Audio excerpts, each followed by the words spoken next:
happy Tuesday, my brother. I appreciate you so much. Oh man, thank you for having me, dude. Of course, it's an honor to be asked to do something like this. You are too really kind. Is. You are too kind to us. Of course, man. You are always welcome to hang out, and we go back quite a while, a few months now, and I told my community I appreciate what you and T are doing, and the way you're building your community and the way you guys take care of each other in there. It means a lot, and I'm really proud of what you guys are up to. So you're saying you're honored to be on. We're honored to have you, man. Wow, thank you so much, man. Of course, super cool of you to say. It's this whole thing started as just like something fun to do, and the community that we built is it's crazy. So I really appreciate that. Of course, man. Yeah, you guys are doing a hell of a job. I'm really proud of you, and I can't wait to see where it all goes, man. Thank you. I can't wait. So, okay, we'll just start diving into some questions. How's that sound? Yeah, let's do it. Okay, so if you guys didn't know, if you're new to the community, so the 21 questions stream that we have here on our channel is meant to be a little thought-provoking, a little bit, what I would say, like, deeper than the box score. That's my sports reference. I'm a huge fan of making sure that we get to know these people beyond just the why did you start streaming, like why do you like streaming. Those questions to me are really boring and really lazy, so I worked really hard to make sure we got some stuff that's a little bit deeper than that. I appreciate that. I've not shared them with Tan today, so no, I have no idea what I'm gonna be caught off guard, which is gonna be really fun too. God. All right, here we go. And I promise we won't do anything to embarrass you, nothing like that. But hey, you know what? I turn on the stream every day and kind of embarrass myself, so it's not a big deal.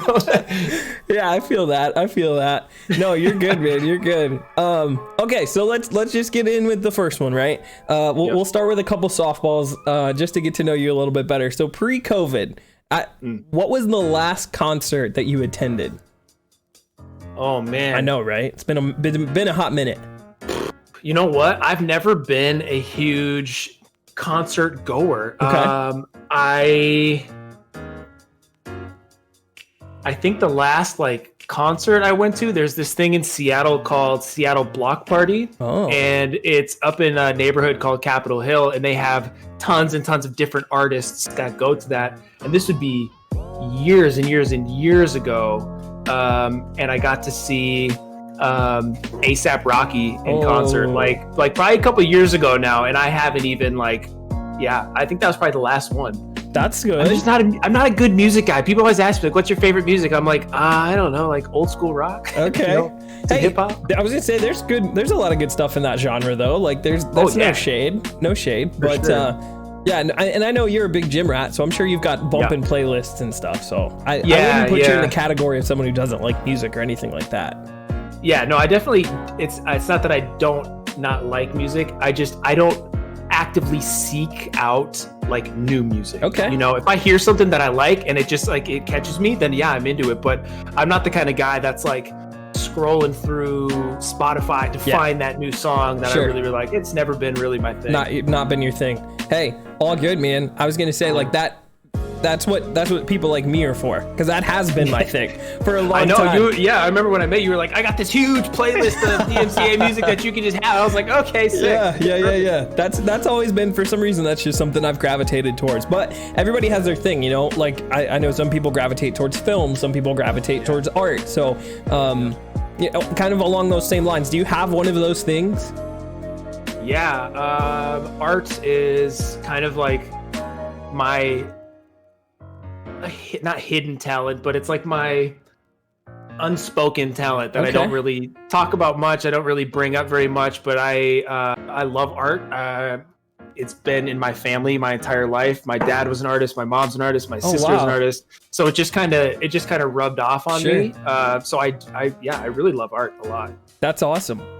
What kind of art? Are you into photography? Are you into painting? A little bit of not so much. Well, I guess some photography, but that's not really my passion. I think a couple years ago I was really into, just freehand sketching, things like that. I was really into looking at an object and, trying to capture it. Yeah, more more realism. art. That's so wild, dude. That was my kind of stuff. Well, you know, it's so funny. Tara says you're fantastic at art. He's so great in all caps. I mean, do you have any of it that you featured on stream at all? Not really, no. Oh man, I feel like there's this whole life that you're not letting us in on. Here, I'll find something. I have some stuff on on Instagram. I'll hold it up to the camera real quick. Okay. I have some things that I've done, but it's all kind of just like, you know, just for fun stuff. It's nothing that's like super. You know, when I'm bored, like, yeah, I'll grab a pencil and I'll just kind of draw. I got really into Photoshop for a little while. Okay. I was messing around with Photoshop. But I think the last like real thing that I wanted to draw, I drew this stormtrooper a couple years ago that I was really into. Yeah. You're definitely legit. Just some things like that. But that was me just kind of looking at a picture and just kind of going off, kind of freehanding it. I love it. Well, I hope that as you guys get settled in, and I know you guys are kind of going through a moving transition, as you get your sort of stream set up, like your stream room set up the way you'd like, that hopefully we can get some stuff featured and yeah, for sure. I would love it. Or if you ever did a giveaway, I'd be all over that. Wow, you guys would actually want my art? Yeah, no man. Way. Well, I was gonna say, I remember being in your channel, and I don't remember, excuse me if the person is in here, but you opened somebody's art on stream. Yeah. In your kitchen, like you and Tara did. Yeah, that was our buddy Wolf Mall. Okay. Who is an incredible artist, and he sent us that. It was kind of interesting because he, you know, it's crazy how you meet people randomly through streaming, and he told me he was an artist and he was drawing something, and he showed me a picture of it, and it was a Star Wars related piece of artwork, and I was like super invested in it turning out. And he said when he was done, he would send us a print. Wow. And he actually sent us the print, and it's gonna be hanging in the office when we get it all set up. No way. Awesome. Well, I can't wait to see it. That's gonna be really, really fun. Yeah. Okay, you ready for the second question? Bring it. I don't want to lead the witness here, but I feel like we might be already down this path. What did you want to be when you were younger? Oh man, when I was really little, I wanted to be an astronaut, like more than anything. Like I think that was like like I want to be a cowboy, I want to be a firefighter, I want to be an astronaut. Like I really wanted to be an astronaut. I wanted to go into outer space, and I wanted to float. And I wanted to fly on a rocket, and like that was my dream, was to be an astronaut. And as I kind of got older, I think my dream, your dreams kind of shift. Yeah.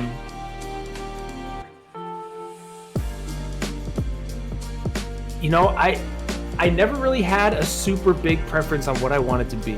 I think I always just knew that I really wanted to be happy, and I wanted to have a family. I wanted to be a father, and I wanted to be able to support them in any way that I needed to do it. Sure. That was kind of my thing. Is I've always wanted to be a family man. So I don't really. Yeah, it's not. Whatever door opens up in my life, I'm not afraid to take it. And so far it's been working out for me. I love it, man. Well, and from what we all know from afar, it certainly looks like you and Tara are well on your way to accomplishing that part 2 dream that you have. Yeah, I mean, I sure hope so. It's, we have a lot of faith and we have a lot of trust in the process, and we're just having a ton of fun. I think life is about having fun. You could have the job that you do. Whoa. I didn't know you had scare alerts still turned on. You could have a job that makes you $1 million and be totally miserable. Yep. So my whole goal in life is to absolutely just be happy with whatever I'm doing. I want happiness. Yeah. So far, so good, man. Hey, and you know what? I can't say that I am in your channel all day, every day to know, but the moments that I do capture when I'm in there hanging out with you guys, I certainly catch that vibe. I certainly get a feeling that you guys are genuinely happy and you care a lot about each other and about the people in your lives that you love. I've been in your stream and you've had, your your in-laws over, essentially, you know, your sisters and your brothers and your nieces and nephews, man. It's a beautiful thing, and I wish you guys all the health and prosperity possible, man. Thank you. Absolutely. All right, so let's keep rolling. I know from being friends with Tara on Instagram, at the very least, that you guys have been able to go to some pretty fantastic places, and you've visited some special spots, and I think traveling is probably something you both care a lot about. What's the most beautiful place you've ever been? Oh, that is a tough question. I know. I think for me, one of the most beautiful places that we got to go see was, it's a toss-up to me. We just recently went to Spain last year, or maybe 2 years ago now, and we spent a lot of time in Madrid and Sevilla, and those two cities are some of the most beautiful places I've ever been to in my entire life. That and probably, you know, Hawaii or Maui. I love Maui. Man, I love it. So do you guys have like a spot on your bucket list next? Was something canceled because of COVID, or did you have something sort of penciled in already to go next? Yeah, well, you know, I am super excited to go to Japan. Like, I want to go to Japan so bad and go to Tokyo and spend some time. I love the Japanese culture, and I think, you know, we love the food and we love the people. And so I really, really, really want to go to Japan. Tara really wants to go to Italy as well. Oh, okay. And she's always wanted to go to Greece. I think Greece is a big one. What's the city in Greece that you've always wanted to go to? Santorini. She really wants to go to Santorini. Don't they have like the white sands, like blue water? Yeah. I think it's the place with the blue houses. And they're all white and blue. Yeah, she's like, it looks gorgeous. I love that. Yeah, I love that.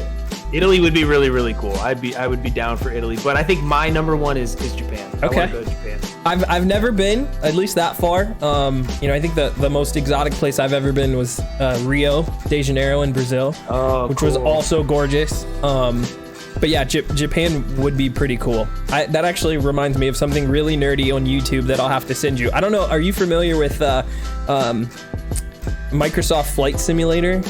It was a game that came out. Well, there's a guy on YouTube who has a series where he just like explores specific major cities and points of interest, and he literally just posted about Japan. So I'm gonna have to send that to you afterwards. Yeah, dude, I'm down to check that out for sure. And I would be remiss if I didn't thank everybody in the chat for hanging out. All of you who came over in the raid from Tamblan, everybody who was in my channel, you know, the 30 minutes that we were live hanging out talking beforehand. Happy Tuesday to all of you guys. Thank you for being here. Tamblan and I both appreciate all of you so much. You're legends. Absolutely. Thank you, guys. All right, Tan, what's your best scar story? Got any scars? Oh yeah, dude. Okay. This is easy. No, I have a scar on the back of my head. Oh wow. It's kind of like I mean, you won't even be able to really see now because my hair is covering it. But when I get a haircut and I do a fresh cut, you can see two little scars in the back of my head. When I was a kid, you know, just like kids do, we roughhouse, and I have an older sister who's been on the channel, and you've seen my older sister. Yeah. My older sister was super strong growing up, like really strong. Yeah. And we were playing, we were doing like roughhousing, like jungle gym style games where she used to like lay on her back and like I would sit on her feet and she would just like launch me. Nice. I'd be like 4 or 5 years old. She would just toss me like as far as she could. Well, and I'd hit the ground and bounce and like laugh it off. Yeah. Yeah. So we were doing that, launched me, and I flew backwards, and we had an old school house. Bless you. We had an old school house with a big old heater, and I hit the back of my head against the old like heater, the radiator. Oh no. Just smashed my head. And I ended up having to get staples in the back of my head to close my like skull shut because the gash was so huge. And I still remember getting like at like 5 years old, like going to the hospital and being like aware, and they showed me like the staples that were going to be going in. There was these long freaking staples, and they stapled my head shut. And I still have 2 big scars on the back of my head from when I smashed my head against the heater. Do you hold any resentment to your sister for that injury? No. Okay. No. I know she didn't. I know she didn't do it. I mean, I know she launched me on purpose. Yeah. But I know she didn't mean to hurt. Okay. Me. I still bring it up though to like make her feel bad. Of course. I would like for Christmas I would like put in her stocking like a medical bill or something. Like you owe me. Good. Oh That'd be a man. good idea. Tara says I'm sorry, so unprofessional. No, you're good. You guys are going through a move. I'm sure you're kicking up all kinds of dust and all kinds of things we got two happening. Cats too. They're just permanently fuzz flying through Oh the yeah. air. No, you're good, Tara. You're good. Wild Gamer asks, this is for both of you. If you could pick one song from any era to represent your life in a movie, what would it be? Oh my gosh. A song to represent you in a movie. Wow. Oh man, That's that is really hard. That's such a good one. Sometimes we save these for the end, so I might let us come back to this one. I'm gonna add this one at the end. I might need to think about that one. I want to give you a legit answer. So let me think about it while I copy and paste it into my little workbook over here, so I won't forget. But good question, and thank you so much for the question. That is a fantastic question. And also, speaking of Tara sneezing, Dust donated 5 biddies. Thank you for the bits, Dust. I appreciate you. All right, let's keep it moving. If you could have an unlimited supply of one thing for the rest of your life, what is it? You want to know the first thing that came to my mind? Yes, absolutely. Pickles. I would have an unlimited supply of pickles. Okay. And I would just eat pickles all day. Big every day. pickle guy. I freaking love pickles. Hey, and you know what? Pickles are solid because they're pretty water dense, right? You'd stay hydrated. Dude. Yeah, full of electrolytes. Versatile. Yeah. That's not a bad answer. I think I'm sticking with it, man. That's a good one. I'm rocking with pickles. My mom had to stop buying pickles when I was a kid because she would buy a jar of pickles and I would crush them in one sitting, and she had to stop buying them because I was just going through them, pickles, just hammering them. Yeah. Oh, I love it. Okay, so Whisk says spicy pickles. Do you do anything special to your pickles, or are you just a fresh out of the jar guy? No, I'm fresh out of the jar. You know, I'm not a huge spicy pickle. Yeah. I'm not a huge like the bread and butter pickles. No, I just want the good old fashioned kosher dill, man. That's my jam. The OG. Yeah. That's awesome. I love it. Gingerbread, hello, by the way, GBB. So good to see you. She says her cousin used to wrap pickles in bologna. Ooh, I don't know. And just eat them, she says. No, that's a hard pass for me. I think I could do it. I don't think I would like do it every day, but I'd probably do it and be like, yeah, that's not bad. I think pickles with anything is like, yeah, man, it's what you. You're good to go. I laugh. I think between the channel points and like the loyalty points, there's a common theme on my channel about chicken. So that's got to be my go-to. All forms. Chicken. You would have chicken, just an unlimited supply of chicken. I do eat a lot of chicken as well. Yeah. I prefer chicken over red meat. Beef products. Me too. So it's a healthier meat. Me too. Yeah, for sure. And the versatile different ways, right? Chicken tenders, chicken nuggets, popcorn. I mean, you could never ever go wrong, you know? Yeah. GBB says, hey Tan, hey Kimbro. It's good to see you, Ginge. Thanks for stopping in and hanging out with us. What's up, Ginger? Thank you for being here. Which of your friends or family would you say you're the most proud of and why? This is one of my favorite questions. Hi, T. Which one of my friends and family am I most proud of? Yeah, like if you were to think about who are you most proud of in your little circle, who is it and why? Oh, I mean, definitely Tara. She has accomplished so much as an individual in such a short amount of time. Yeah.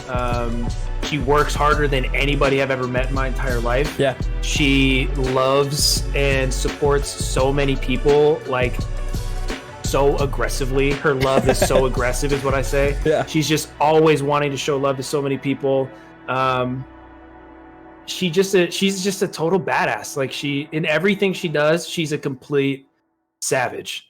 And I am definitely probably the most proud of her. Like like if I want to like be like, yeah, I know somebody who's really cool. Like, yeah, I bring up Tara because, you know, she's worked at Discovery Channel. She's worked at Fox. She traveled the country for 6 months on representing a yoga company and was on TV. And, you know, she does all this stuff and she's a total badass. She's way cooler than me. I don't know what she's doing. I feel way you. Cooler. As we say in my terms, the sports terms, out kicking our coverage for sure. Yeah. For Big sure. time. Well, Big and what a time. beautiful thing for the person that you are most proud of to be your life partner. How lucky. Yeah. How fortunate. I'm so lucky. I'm super, super lucky. I love it. We love Tara in here. Aunt May says hot wings as well. Also another great underrated variable or variety, I should say, of chicken. Wild says prime rib. Ooh, that's a good one.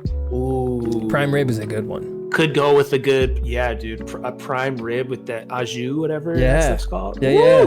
That's right. Yeah. Ginger says she's so sweet and seems so supportive of your streaming, and that's important. I agree. Yeah, she is. I think that's something that's super underrated, is having support, especially with something like this, because a lot of people could see streaming as just an excuse to play video games, or an excuse to get away from my partner. True. That's another way they tend to take it.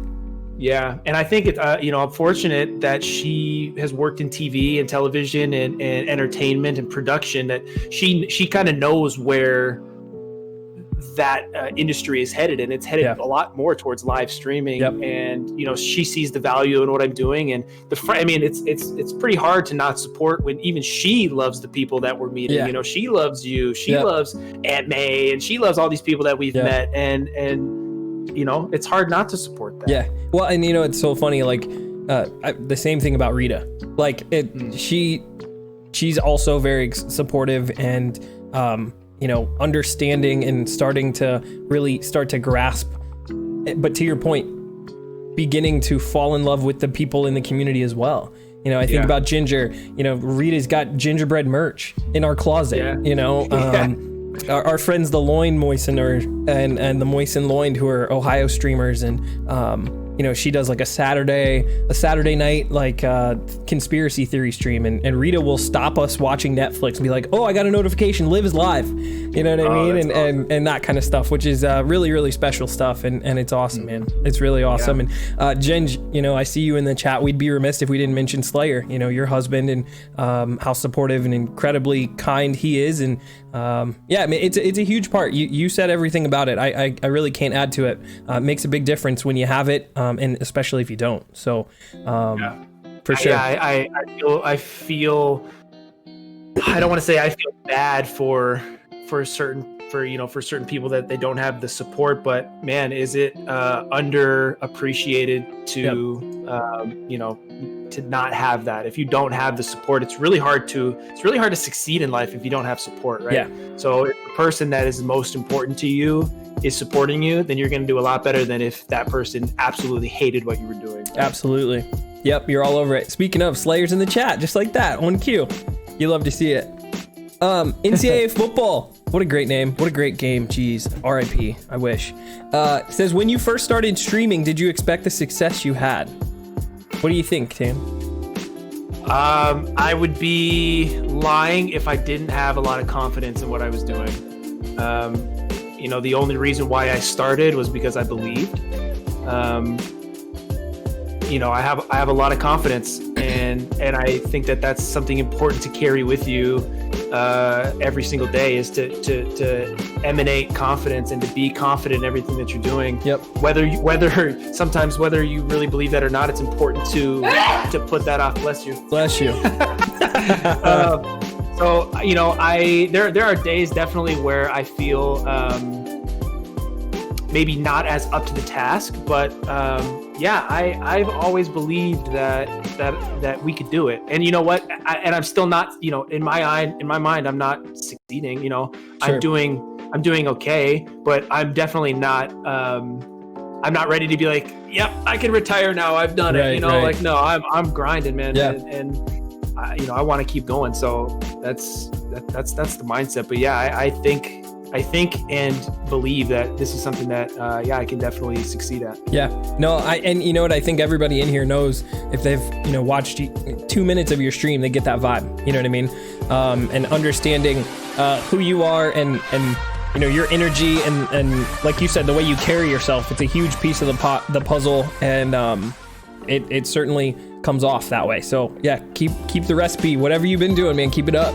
I'm proud of you. Try, man. I appreciate it. What about you? Yeah, it's been an interesting journey for me too. I definitely feel a lot of the things that you said, where I don't think you go into this if you don't think you have some ability or talent for it, right? I don't know why you would start it if you didn't. But yeah, I didn't come into it with initial expectations. I just was a guy who enjoyed watching some of the major Fortnite streamers at the time, watching their YouTube videos. And I knew that when I got done at work and came home and played with my boys, we were pretty funny. We made some plays. Like, why don't I hit the button too? That was really kind of where we were with it. And then over time, as the community has grown and, as Rita has taken a liking to it, as we've met amazing people like you and T, it just turned into, yeah, we could do this. This is something that I'm gonna incorporate. And then, obviously the pandemic hit, which was a huge piece of this too. We're sticking at home and, trying to be as safe as possible. And so, I still think we would have been successful and been okay had it not, but it certainly pushed us and urged us in the direction of taking it more serious than if I were to just casually do it less routinely. So, 100%. Real quick, Kiwi hit us with a raid. Kiwi, you're a legend. I appreciate you. Thank you for sharing your community with me, with us. Tan Blaine is in here too. If you guys are new here and you don't know me or you don't know Tan, I'm doing 21 questions. We're just peppering Tan with some of the most unique and creative questions that I could come up with, and we're just vibing on a Tuesday night. So thank you for being here. We appreciate you very, very much. And with the first pick, thank you. All right, let's keep it rolling. Selects. This one is brand new. And I am so excited. It's such a weird off the wall question, but I'm really, really excited to ask you and see what you think. Okay, stick with me. It's a little long. Aliens have landed on Earth, and they're claiming that one of your friends or family is a spy. They've been an alien spy the entire time. Who is that person and why? Oh, definitely one of my mods, PP. Nice. He is 100% an alien. So PP has been a friend of mine since I was in 8th grade. I've known him for almost 20 years. Yeah. And he is a mod on my channel. And his name is PPOP is his Twitch name, but he is definitely an alien. I've known him way too long and seen him do the weirdest things, and he says the weirdest things. Sure. And he acts like the craziest dude you've ever met in your life, but he's like so generous and such an awesome dude. But yeah, my mod PPOP is 100% an alien. And if anybody who's in this channel right now comes to my stream and interacts with PP for even 2 minutes, you're gonna know. People know that yes, that's the alien. Right. That's him. Yeah. Oh, I love that. That's so funny. Good answer. Yeah, well, I can't wait. I'm gonna keep my eye out now that I'm in your channel. I'm gonna be like, oh, wait. Yeah. We'll have to check out PP. We play Call of Duty with him quite a lot too. So he'll be in the Discord talking, and he just says the most outlandish things, and you just have to be like, okay, all right.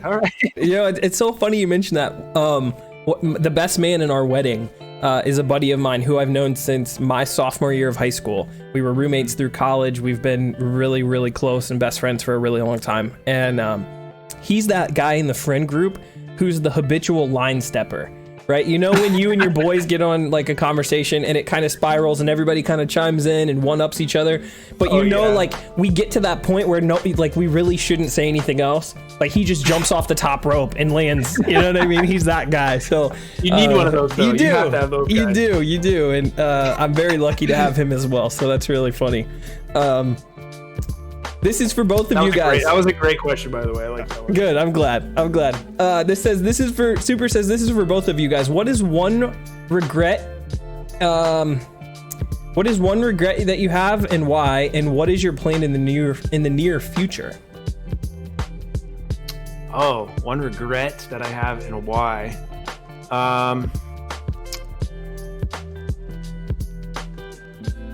I think one of my biggest regrets in life was not taking my schooling too seriously. I didn't take it very seriously growing up. Through high school, and so school was not something that was very important to me at all. and I don't think it wasn't very enforced in my family. It wasn't very encouraged. It wasn't. Okay. It was just one of those things. And I think because, you know, like we say, we were just talking about, if you have somebody there that encourages you and believes in you and supports you, then you will do and be more successful. Yeah. I didn't have a lot of people supporting me through schooling, Okay. so I just kind of didn't really care. Yeah. So I didn't go to college directly after high school, and I kind of just bummed around and did my own thing, and you know, eventually got my stuff together. But now, you know, how I approach my life is much more organized and more a mature way of thinking about things. Sure. So I think my biggest regret is I wish I took my schooling when I was younger a lot more seriously, because I know now that everybody who said, you know, maybe you shouldn't go to school right away, maybe you shouldn't do that, I mean, they were all wrong. It's all, you know, it's all, people can tell you things and you'll just believe it, you know, when you're young. So I wish that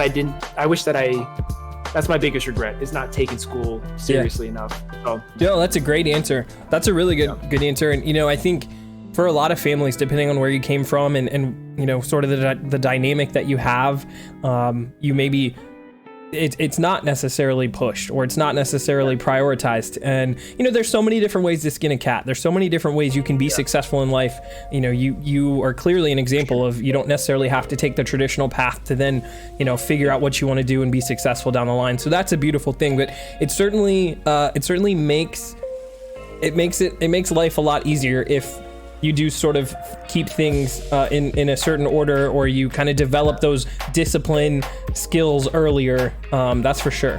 That is for sure. Definitely. Yeah. There's no right or wrong way to go about your life. But I just know that's one of mine was, I wish I would have done maybe a little bit more of a traditional route to get where I am. Cause I had to, life was hard growing up. Like, life was really hard from like 18 to, you know, 25, 26. Like life was pretty hard, and you know, some days were really a struggle. So I know that had I maybe done it the more traditional way, maybe I wouldn't have struggled. But then maybe I wouldn't be the person. I was gonna say, maybe you hadn't developed a lot of the, you know, intrinsic motivation that you have now. Yeah. Sometimes you just need to kind of go through it and then figure out that that's not what you wanted, or you want something different. I mean, you won't know until you feel it. So yeah, I mean, I say this to Mrs. Kimbroplays all the time. Rita and I went to college together, but didn't know each other. We're 4 years apart and didn't know each other at the same time. And you know, at the same time, oh my gosh, we're getting rated, Tan. Oh boy, I see that one. Wow.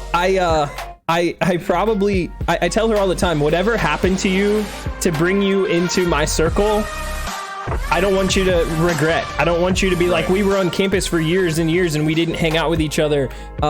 I don't want that to be the deal at all. I'm happy with the way the system and the process has worked to get you where you are today. So, holy cow. This rate, man. I know. Big boy. My goodness. Melissa, you are nuts. My first kill. Okay, Tan, let me tell you about my first kill.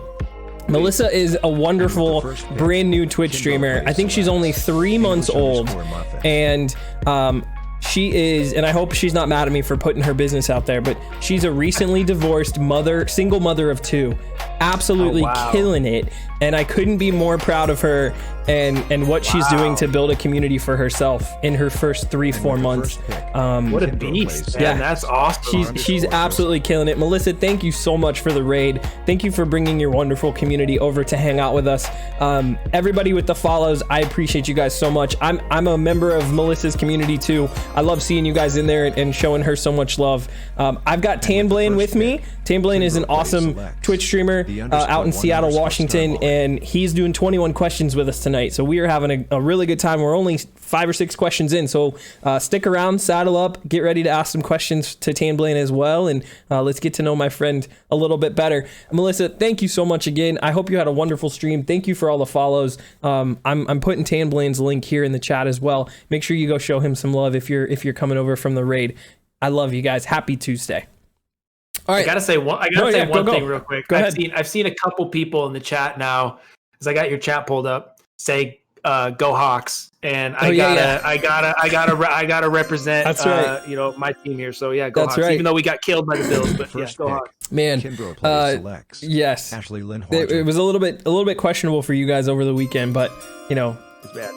It's bad. If you got Russell, you're gonna be good to go. It's never a problem. We're gonna win games for sure. It's never a problem. Okay. 19. You guys are crazy. Thank you so much for the follows. I love y'all. Thank you so much. Name a peculiar family tradition that you guys have. We're coming up on the holiday season. Is there anything a little bit goofy or off the wall through Thanksgiving, Christmas, anything like that that you and your family do? And with the first pick, Kimbroplays. Peculiar. Yeah. 502. Gary and Donna do the polar bear plunge. Oh yeah. So my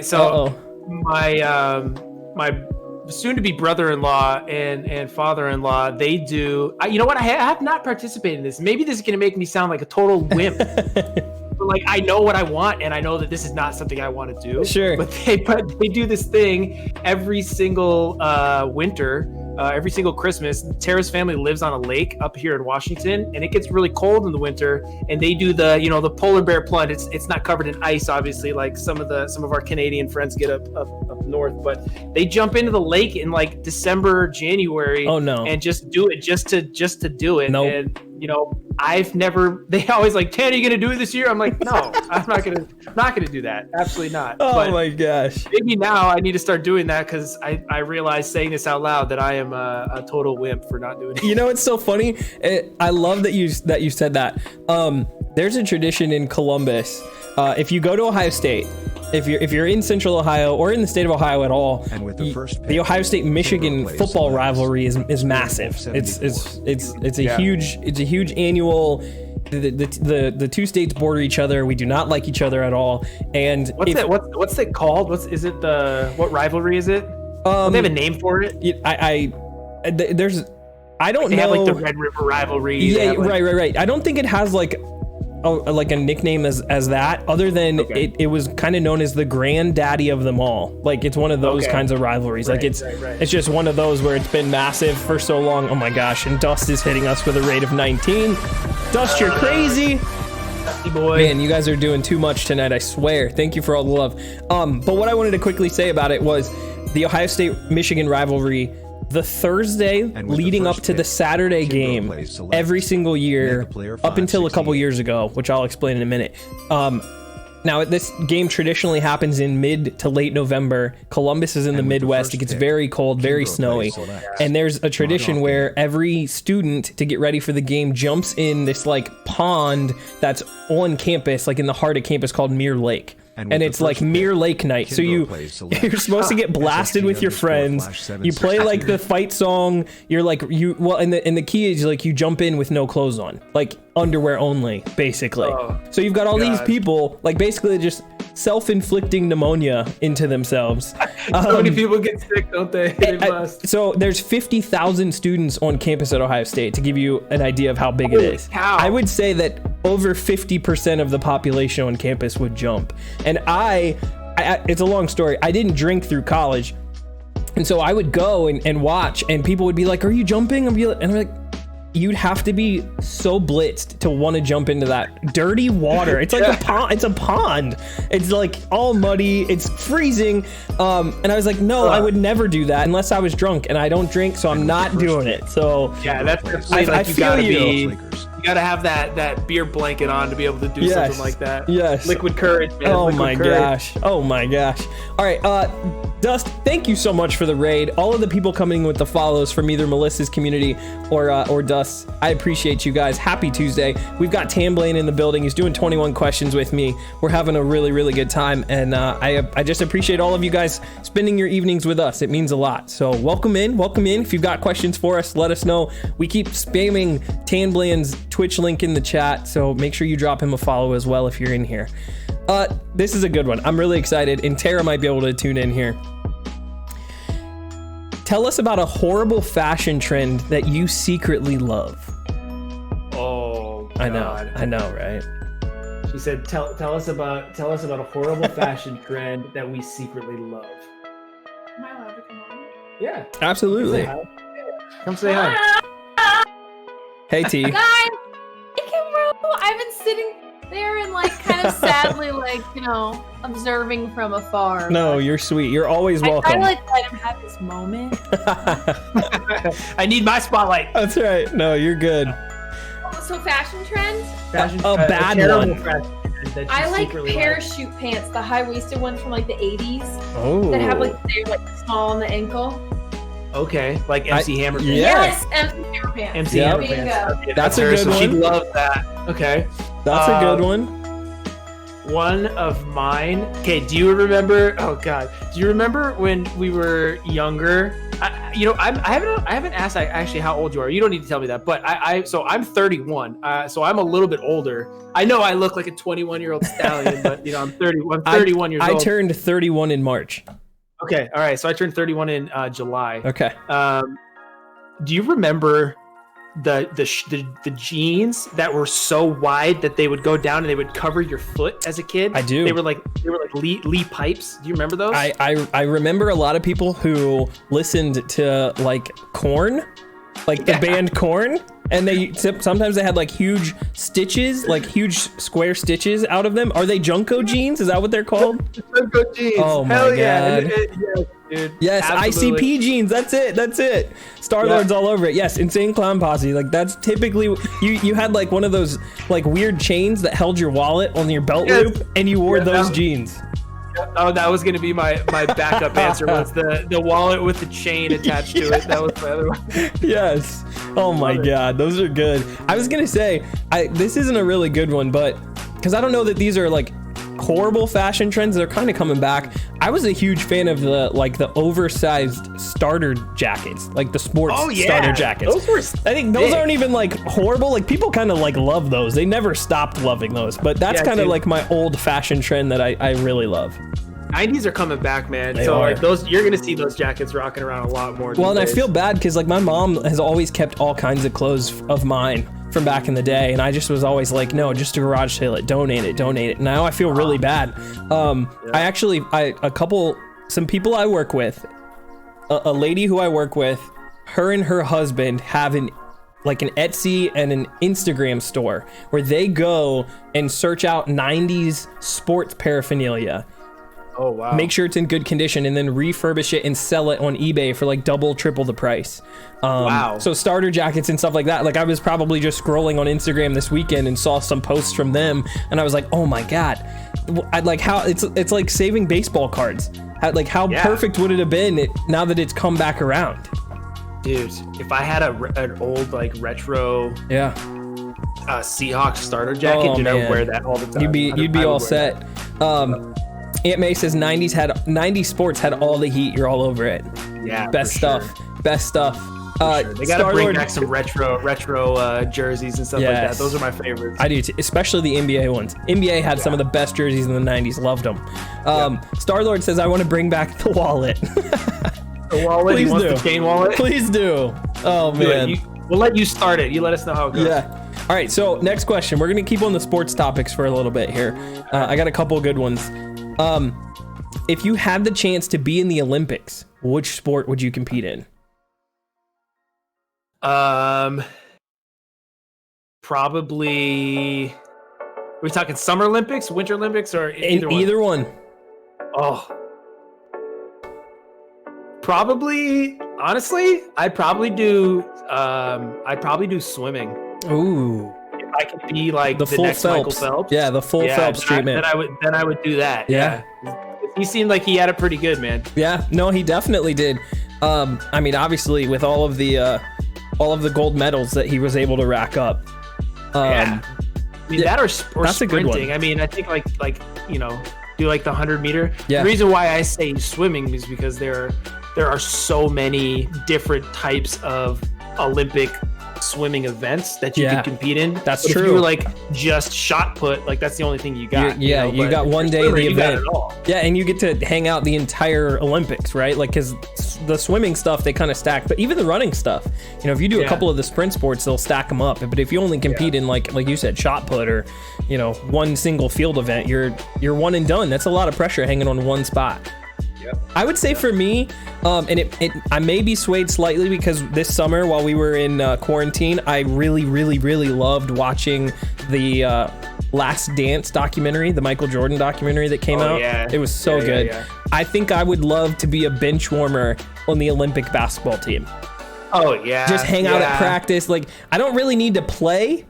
We're obviously going to get the gold. US is obviously going to dominate. But like, you know, let me be the 15th man on the bench and hang out and be front row and center for some of those behind the scenes practices and moments. I think that'd be my move. For sure. That's definitely up there for me too. That would be pretty sick. Yep. For sure. My buddy Snerius, a VIP in my channel, says ping pong. Those guys are nuts. Ping pong is actually really crazy. And I know you're big on TikTok. If you guys didn't know, go follow Tamblin on TikTok. A lot of TikTok ping pong highlights. I'll be scrolling through and I'll be like, oh shit, another ping pong highlight. They're always really interesting. They're crazy. Those guys. I mean, I love ping pong. I like to think of myself as not a bad ping pong player, but you think of yourself as not a bad ping pong player, you go up against the worst Olympic ping pong player, you're not scoring a single point. No. Like you're not even hitting the ball. Yeah, he's gonna smoke you. Those guys are crazy. Aunt May says hockey, hoops, or curling. Curling, I low-key love curling. Curling. I don't know what it is. I'll catch curling on and just like, it'll be 35 minutes and I haven't stopped watching. You know, I haven't changed it. I'm locked in.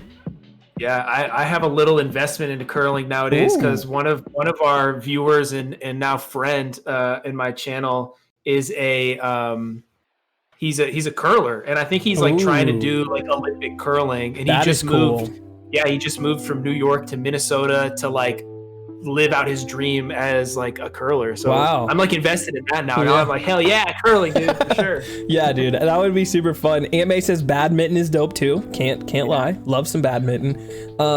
Jensen says, put me on the bench, coach. I just want to watch. Yeah, legit. Yeah. I'd be down. I'd be so down. Wild says, I did long track speed skating in high school. Holy cow. He lives in Minnesota, so that makes a lot of sense. Wow. That's got to be a tough one.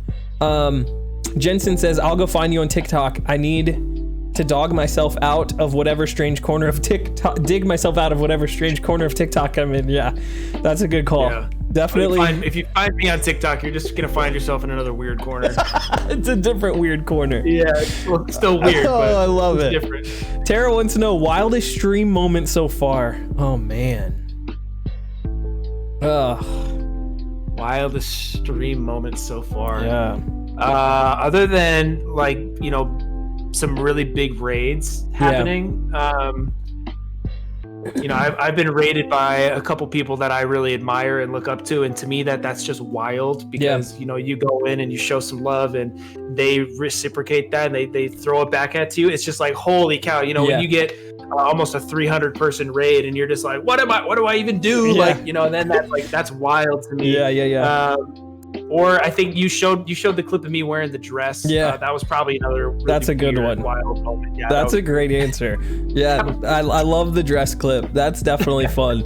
And yeah, those major raids. You know, I think there's something special about people using their platform to lift up other smaller streamers and build up their communities. You know, that is definitely something really incredible. You know, Gingerbread Beauty comes to mind for me.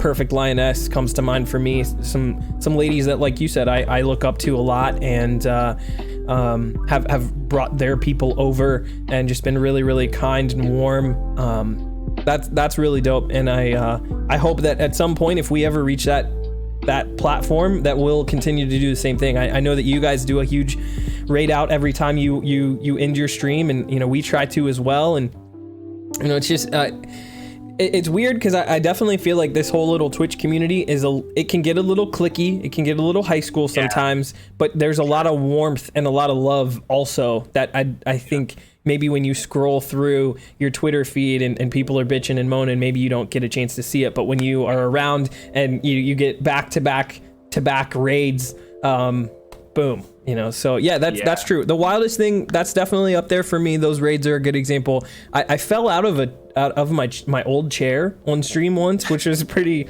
stupid and wild. I caught myself, which was pretty good, but yeah, I had a busted old desktop chair, and I fucking went back on my back of my head. So yeah, that's probably the one so far. We haven't had a ton of like wild moments, but actually, I did do a clip just like last week playing Fortnite where I killed a guy in a crazy way, and then I looked up his stream and he was streaming because he had Twitch like TTV in his name in the kill feed, and I found it and I screen recorded his stream VOD and clipped them both together and turned it into a video, awesome. which was actually pretty fun. So that's up there too. Good question, Tara. That is a good question. Good question. Yo, thank you guys in the chat for being so amazing and sweet. Happy Tuesday. OG, Adrena, Toxic Bartender. Oh my gosh, Hooli. So many amazing, warm friends of ours. Thank you for being here for us. It means a lot. Means a lot. All right, let's keep moving. What is your least favorite sport to watch? Oh, I know. God. I'm going to offend some people in here. I know it. Controversial. I actually just tweeted the other day saying that I didn't know the LA Dodgers won the World I Series. saw that tweet. Yeah, I didn't even know baseball came and went, and that's how important baseball is to me. That I just don't care about baseball anymore. I think I grew up playing baseball and really liking it, and I think back in the early 2000s and the 90s, baseball was really awesome. And now I just don't care at all about baseball. And I'm a big sports fan, so I still know who's, usually doing well and all this kind of stuff. But baseball is the most boring sport to watch. Going to the games, like going to the actual stadium can be a lot of fun. Yep. But watching it on TV, not for me. I'd rather watch golf on TV than watch baseball. It's so funny that has gotten a lot of things going on in the chat, which is pretty funny. Star Lord says, "Say baseball. My problem is I loved playing it, but I can't watch it." I definitely feel that way. I will say that baseball, of all of the sports that has played through the pandemic, was the worst viewing experience. So I know you said you didn't catch the World Series. You didn't miss much. It was not fun to watch. In general, it's one of those things, you catch a foul ball and you just get to hear how empty everything is, and you get to see how, down the right field line, nobody is there, and the cardboard cutouts can only do so much. But that's a good one. You need energy, even if you're watching from home, you need the energy of the stadium and of the fans, and when they hit a foul ball, to watch the ball, and like maybe it's gonna bounce off somebody's head on accident. Like you want that little bit of excitement, you want the interaction with the fans. Baseball's a good answer. That's one of the ones up there for me. I would say I that has to be my answer as well, but for a different reason. It's because I'm resentful of baseball.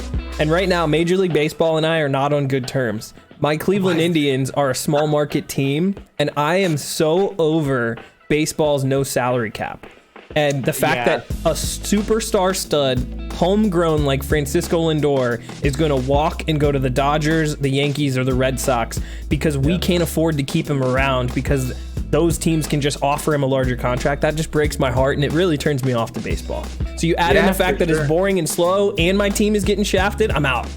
Yeah, that's true. You know what? And as a Seattleite, I'm unfortunately cursed to be a Mariner fan. Yep. And we are the only team in Major League Baseball to never make the World Series. Cool. We have the longest playoff drought in Major League Baseball history. I'm pretty sure. Our team is never good. We'll go like 6-0 to start the season. Everyone will be like, "This is the one. This is the season." And then we just fall apart. It's been baseball's been pretty brutal on me for the last couple of years. I feel you, dude. Well, and luckily for you guys, the Seahawks have been relevant and pretty good. And I always joke, my chat likes to give me a hard time because I'm an Ohio sports fan. I'm from Central Ohio, where Ohio State is, but I grew up watching all the Cleveland sports. So the Browns, the Indians, the Browns, Indians, Cavs. Yeah, and so. Everybody, especially during football season, people come in and just want to troll me. Go Steelers, the Browns suck, this, that, and the other. And luckily for us, I've got a little bit of room because we're above 500 for the first time in 10 years. You guys are doing pretty well. But I always come back to the fact that, as an Ohio State fan, the fact that the Buckeyes are always so good offsets that the Browns are so bad. True. Like yeah. you get that's so good. high on a Saturday and be so low on a Sunday that you're kind of just meeting in the middle when Monday rolls around. You know what I mean? Yeah. So That's so funny. oh man, thank you guys for the questions. Thank you guys for hanging out. I would be remiss. Toxic Bartender is over in Europe, and he says baseball, football, confused. I'm European. You get down on soccer? You know what? Not really. Mm-hmm. I don't pay too much attention to soccer. You guys Or have a team football in Seattle, right? Yeah, we have the Sounders. The Yeah, that's Seattle right. Sounders, who they've been pretty good the last couple of years. They and I know have. going to the Sounders games are crazy. A lot of fun. But you know what? I've never really been. Soccer's never been my jam. Not I your like jam. FIFA. I like Yeah. playing FIFA, but you know that's about That's as about much it. of soccer as I get. Yeah. I feel you. Star Lord says that's funny. Most people in Columbus love the Steelers. There are a lot of Pittsburgh fans in Columbus, unfortunately. We're in that Really? weird spot where you're 2 hours away from Cleveland, 2.5 hours away from Cleveland, 2.5 hours away from Cincinnati, and about 3 hours away from Pittsburgh on a straight shot. So you really could kind of be into anything, and the Steelers have been just so good and dominant for so long. A lot of people are like, I don't have a home team here. I'm going to root for them. So, Sure. and it sucks. That's how it was. I grew up in North Dakota, and everybody is either a Vikings fan or a Packers fan. Okay. Because there's no professional team in North Dakota. So everyone's either Vikings or Packers. Sure. Yeah. Oh man, that's crazy. Jensen says, I barely know sports exist. We love you, Jensen. We love you. Pimmy, it's good to see you too. Thank you guys for being here. Tara says, Tan looks so cute right now. You are a handsome man. I appreciate you. All right, Tan.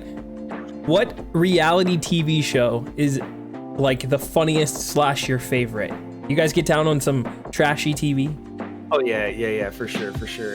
My favorite, hands down, is I love The Bachelor, The Bachelorette. Oh, yeah. And she says Love Island. Love Island is Okay. actually a really good trashy show too. But Okay. recently, we've been watching a lot of The Bachelor, Bachelorette the last couple of seasons, and Yeah. that to me is it's hysterical. Yeah. Just watching these people argue and complain and all this stuff. It's called reality TV, but it's so far from reality. Right. You know? It's so funny. So Yeah. recently, I get down with The Bachelorette. Those are I the look go-tos. forward to it. I'm like, it's Bachelorette Day. We gotta watch it. Didn't they just bring on a different girl too? They did. Oh, Yeah, man. they just brought on Tasha. Oh shit. Yeah. Here we go. Yeah. That's so funny. It's crazy. Jensen is cracking me up. She's in the chat. She says 90 Day Fiance and Below Deck. I've not seen Below Deck, but I can tell you Rita loves her some 90 Day Fiance and some Married at I've heard 90 First Day Sight. Fiance, but I haven't seen it. Oh. All I've seen is the dude who has like no neck. Yeah. His head just is attached to That's his shoulders. him. That's I just him. I just see the memes of that guy Yeah. everywhere. Yeah. And I need to watch it. I need to check that show Yeah. out. No, well, 90 Days kind of crazy. If I had to pick, I would choose Married at First Sight. That one to me, as a person who grew up loving psychology and trying to understand human behavior, like the dynamics of two people who get married legitimately and meet each other on the altar is crazy to me. And then trying to make it work. Is that Netflix show?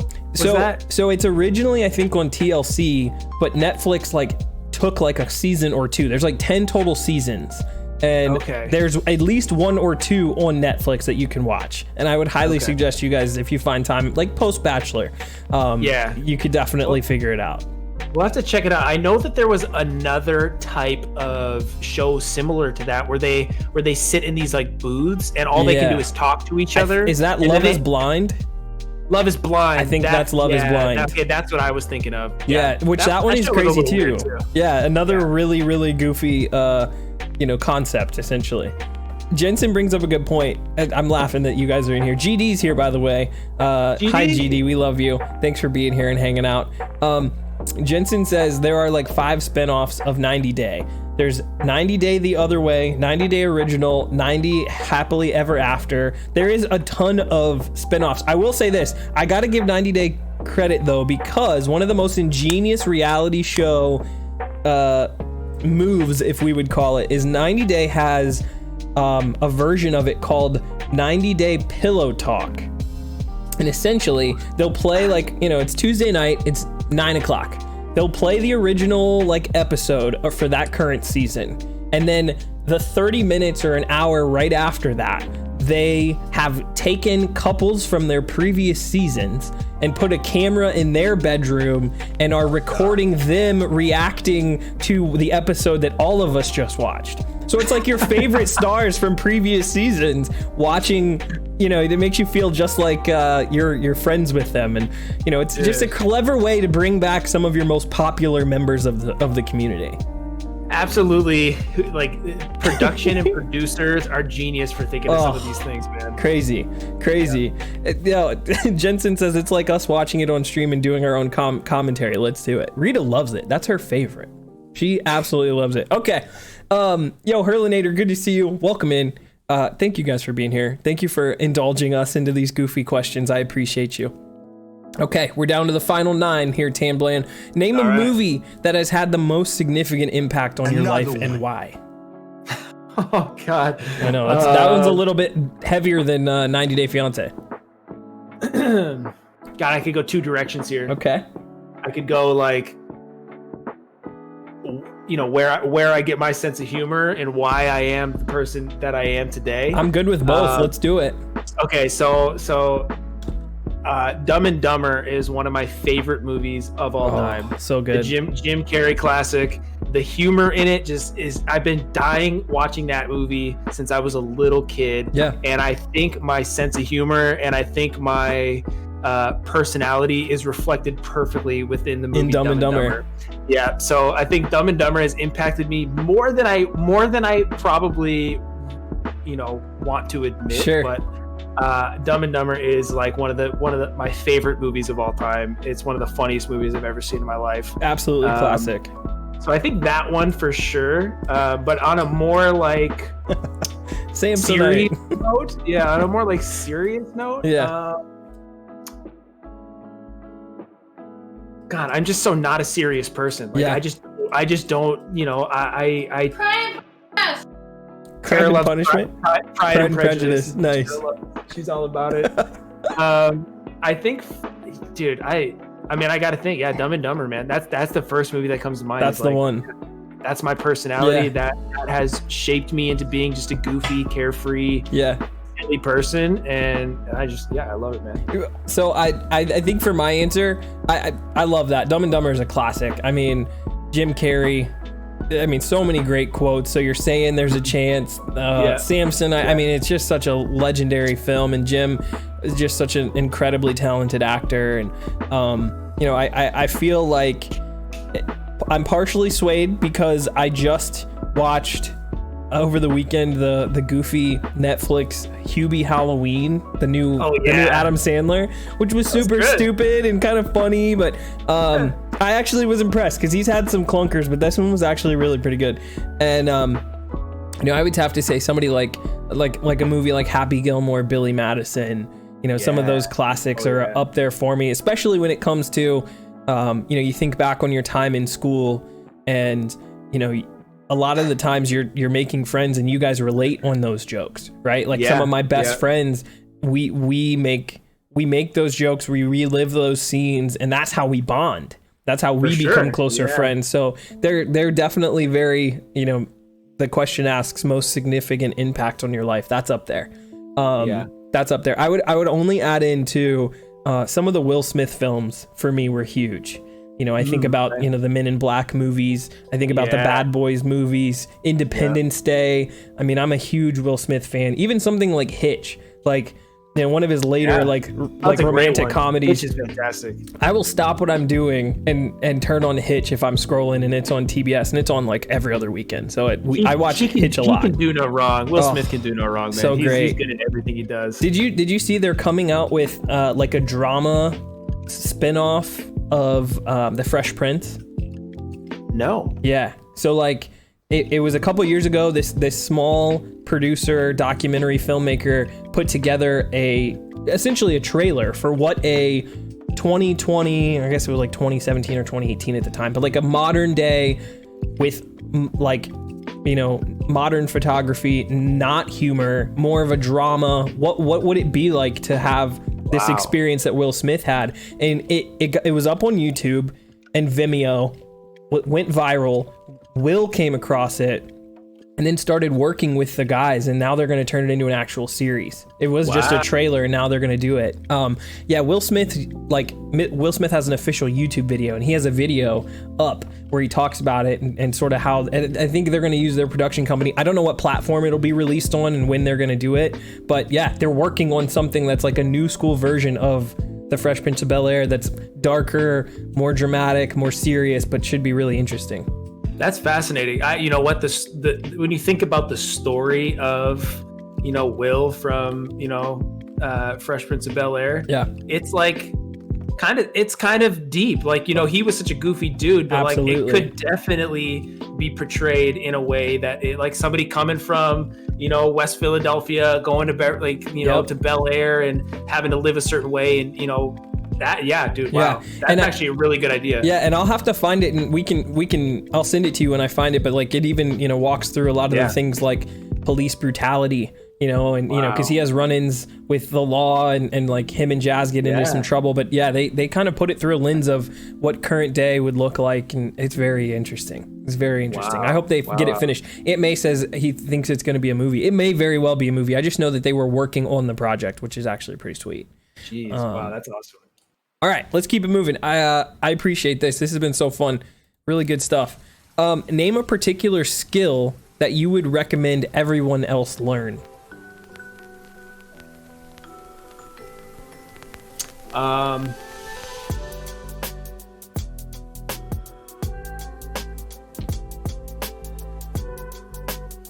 Tara says being bilingual. Ooh, that's a good one.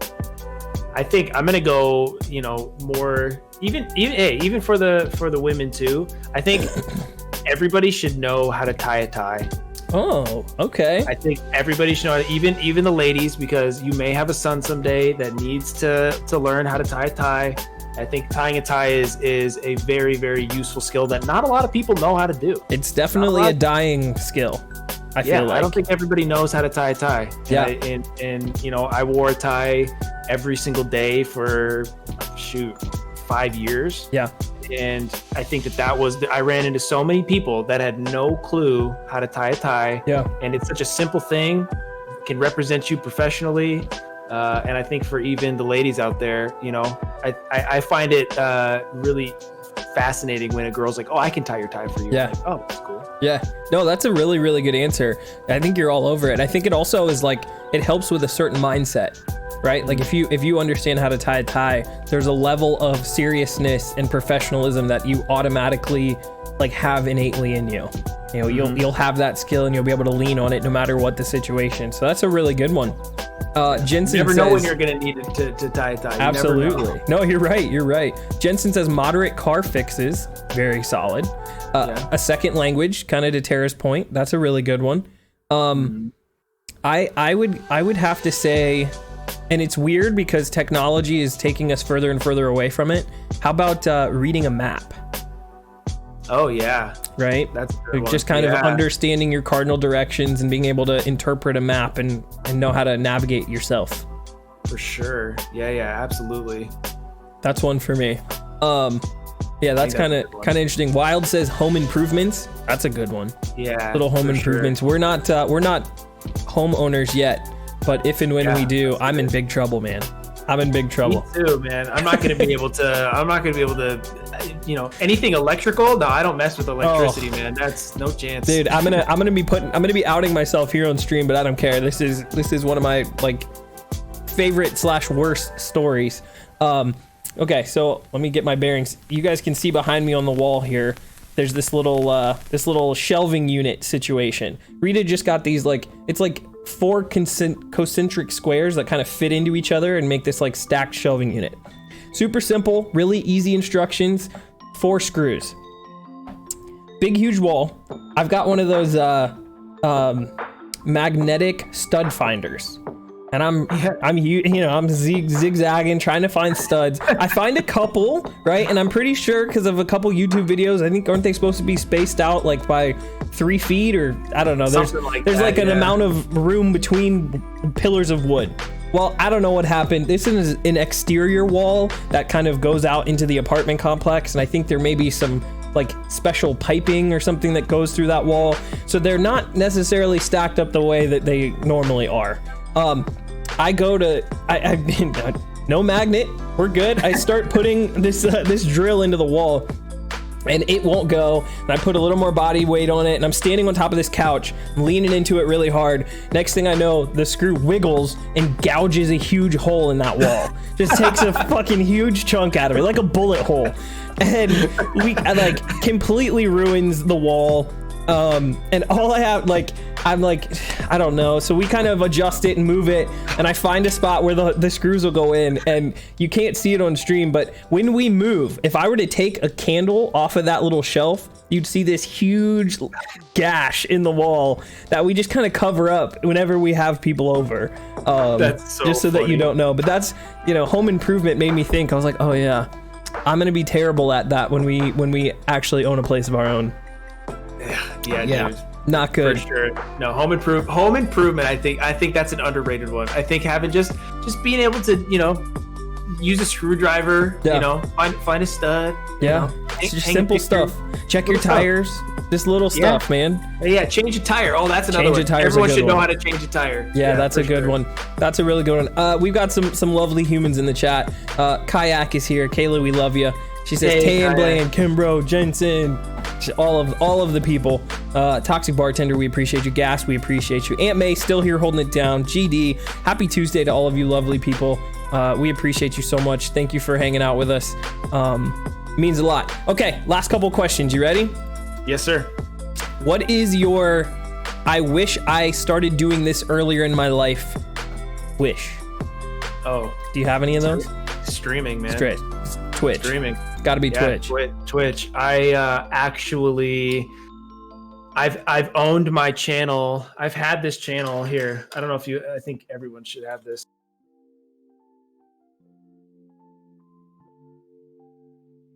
I was gonna say I have Stream Elements. Do you use Stream Elements? Uh-oh. Hold on, Tan. Can you guys hear him? Can you hear me?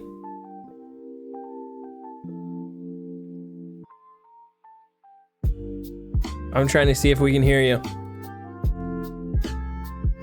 I was gonna say, keep talking. They said, yeah, chat's saying we can't hear you. You can hear me, but not Tan. Maybe I'll call you back. No, we can't hear you. Wait. How about now? Yeah. Okay, sorry. No, you're good. Sorry, my bad. I've had this account since 2013. Okay. And I started streaming, I think, in 2014. I actually turned on. I have some clips on my stream. I didn't know that. In like 2014. Nice. And I still have them sitting there. They're really old, really goofy. Yeah. Like young Tan Bland kind of stuff.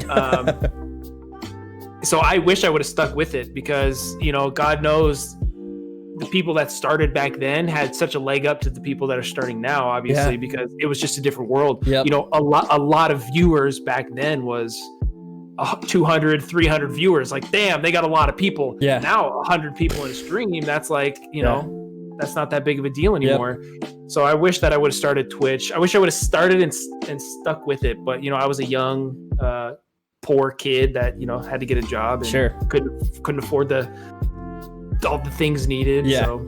Yeah. It's certainly one of those professions that certainly requires a lot of upfront capital to get yourself going, and then requires a lot of self-development and improvement once you start.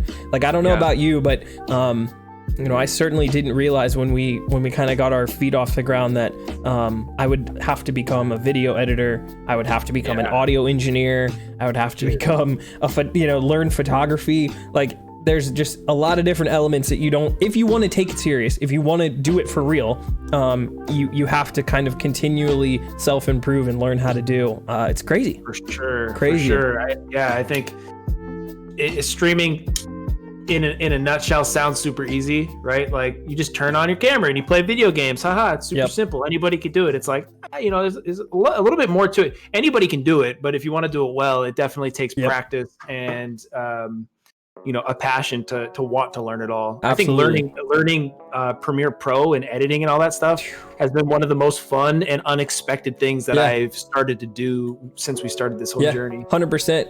There's a whole level of it that I didn't really expect, and actually, it's kind of it's bled into my professional career a little bit too. We've got something going on at work where I'm having a nurse during COVID record herself talking about hot topics and things that people would need to know, and all of a sudden we're saving those videos, and I'm using the same streaming software and same device to be able to edit videos for her and share them on our social media platforms and our YouTube. So it's basically on my resume now. It's on my legitimate professional resume, and that's all thanks to Twitch and stuff. So it's kind of crazy.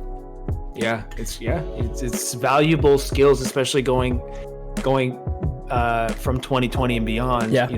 Tech and the internet and all that stuff. That's a lot of valuable stuff. Yep, absolutely. Cross Tanks is in the building. Good to see you. I was gonna say I saw somebody else sneak in. Walrus Ward, good to see you too. Happy Tuesday. Thank you guys for hanging out. Gas Frog, we love you, brother. Welcome in. Good to see you. Happy Tuesday. All right, Tan. If given the option, I love this question. This one's really interesting. If given the option to time travel to your past and give yourself some advice, which age would you choose to go back to? Not just the advice, but what age?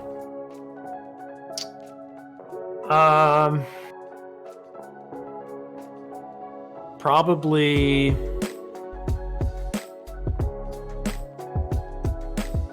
I'd probably go back to when I was like 23. Okay.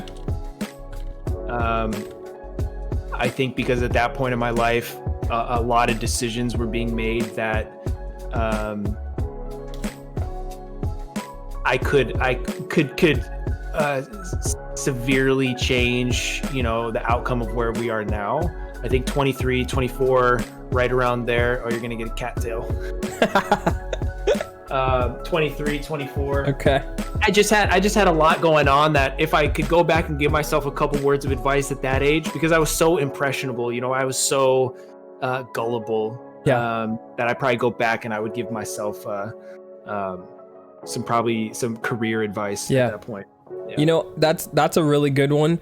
I think we learn and grow and develop so much between 18 to 25, in terms of really setting down the path and solidifying who we're going to become, as a full-fledged adult. Like, obviously our youth is really, really important to setting up a lot of that, but also, that early 20s, mid 20s time frame, that is really, really important. And, I think about myself too.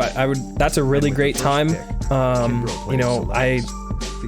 I probably would go back a little bit before that into like my late 20s, and probably start to tell myself to be more patient and caring with my parents. My parents were in my channel earlier today. I'm an only child. I'm very, very fortunate. They're lovely humans. And it's only just now in COVID time, 2020, as I get engaged and get ready to get married in a couple months, that I start to really, really click that no one else is going to remember their stories but me. Wow. Their legacy rests on what I can remember and what I learned from them before they go. And in my mid 20s or my early 20s, kind of end of college, when I first got done, I moved back in to start grad school, and I was in such a hurry to get out. I was in such a hurry to be busy with my friends and then do something else other than be at my parents' house as an early 20-something. Yeah. Everybody else was out. Everybody had jobs, and here I am, grad schooling it, slaving away, studying. Last thing I want to do is hang out on the couch and talk about the week with my parents on a Friday. Yeah. And there's some times in there now that I won't be able to share with my kids as we start to have a family because I just didn't learn. I didn't give them the time and energy. So yeah, that's a really good time. Like you said, that's a really formative time, and certainly one I would go back to for sure. Jensen says 16. Kayla says 4. Why? 4 is a good one too. I don't know, like, would you be able to interpret what you were gonna tell yourself at 4? Maybe. You were probably a really bright kid, Kay. Wild says 18. Yeah. Tara, I'd live in the present. 28, here we go. I love it. I love it. That's awesome. Okay, this is a pretty fun one too. What's the kindest thing anyone has ever done for you? Oh. And I don't even know if I have an answer to this, so this is a tricky one.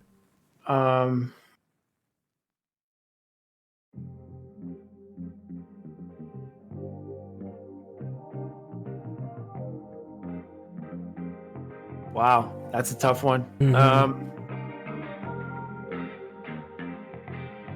You know, I've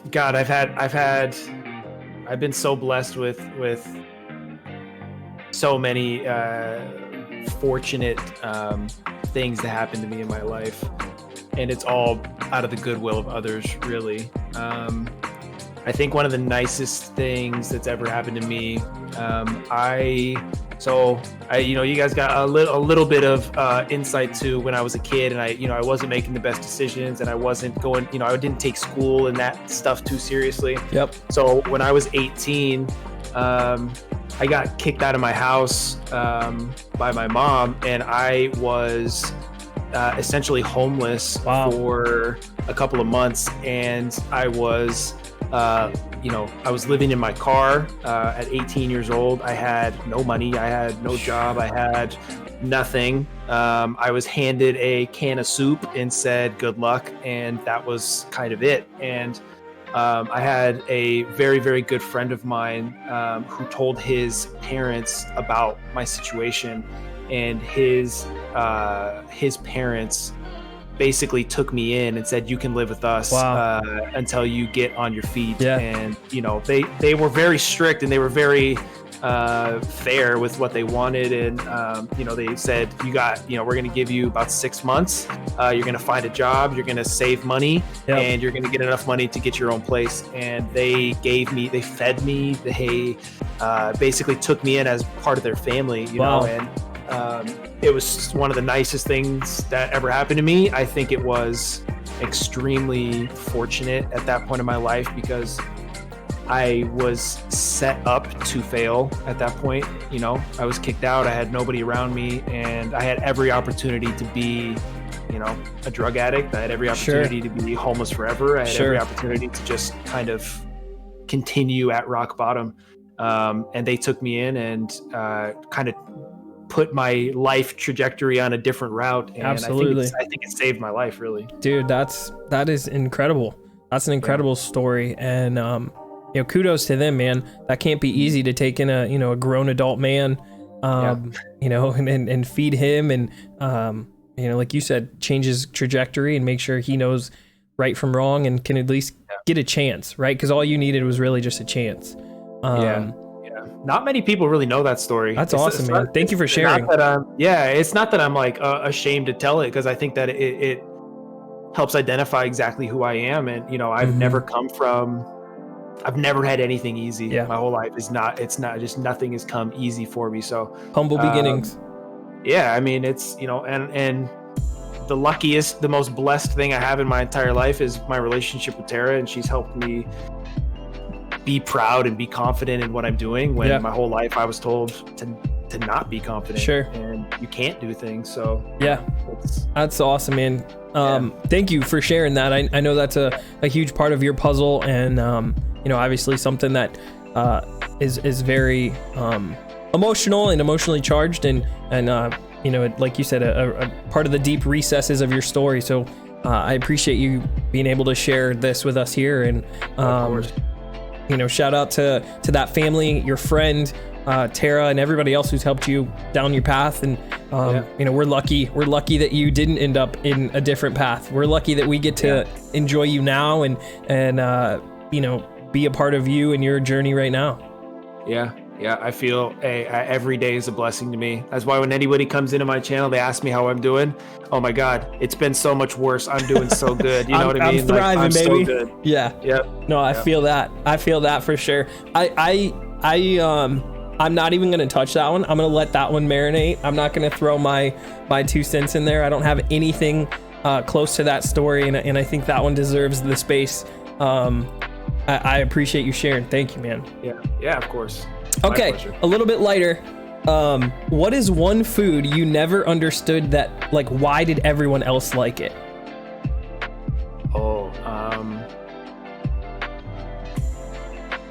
I don't know. I don't understand why people like barbecue baked beans. Oh, Like interesting. Baked beans. I think Okay. baked beans are one of the most disgusting things on the planet. I love most foods. Like Okay. really, I like almost every single food. Yeah, And I've tried barbecue baked beans. just not. I've tried them at multiple stages in my life, like knowing that like your taste buds change and maybe Sure. you're not gonna like it. Because there have been foods that I hated that now I really enjoy. But barbecue baked beans specifically, like Bush's baked beans in that weird In that can? and it comes down and it's like, oh, and sometimes they have Yeah. hot dogs in them. It's like, Oh. no, I don't get it. I don't want to get it. It's okay. Keep it to yourself. Sure. Like you can have the baked beans for all you want. you Yeah. know? I like beans. Like I like beans in my chili. I like Sure. beans in like black beans in my tacos. Yeah. I like beans. It's just that barbecue baked It's a weirdness, baked, man. it's a baked bean thing. no Yeah, way. I feel that. So it's funny you mentioned that. I'm not, and Chad agrees. Sierra says same. They're gross. They're nasty. Pot pies, ketchup on eggs, SpaghettiOs. There's a lot of different answers in here. That's funny. Tomatoes. I'm actually on the opposite end of the spectrum, and actually, I think one of the most recent 21 questions we talked about it a little bit. I grew up a really picky eater and still struggle through it today. For whatever reason, I was wired to not love all foods, not love all textures of foods. Super heightened sense of smell that, if it's not great, it turns me off to the food instantly. So, I certainly have never understood the fascination with some of the beans as well.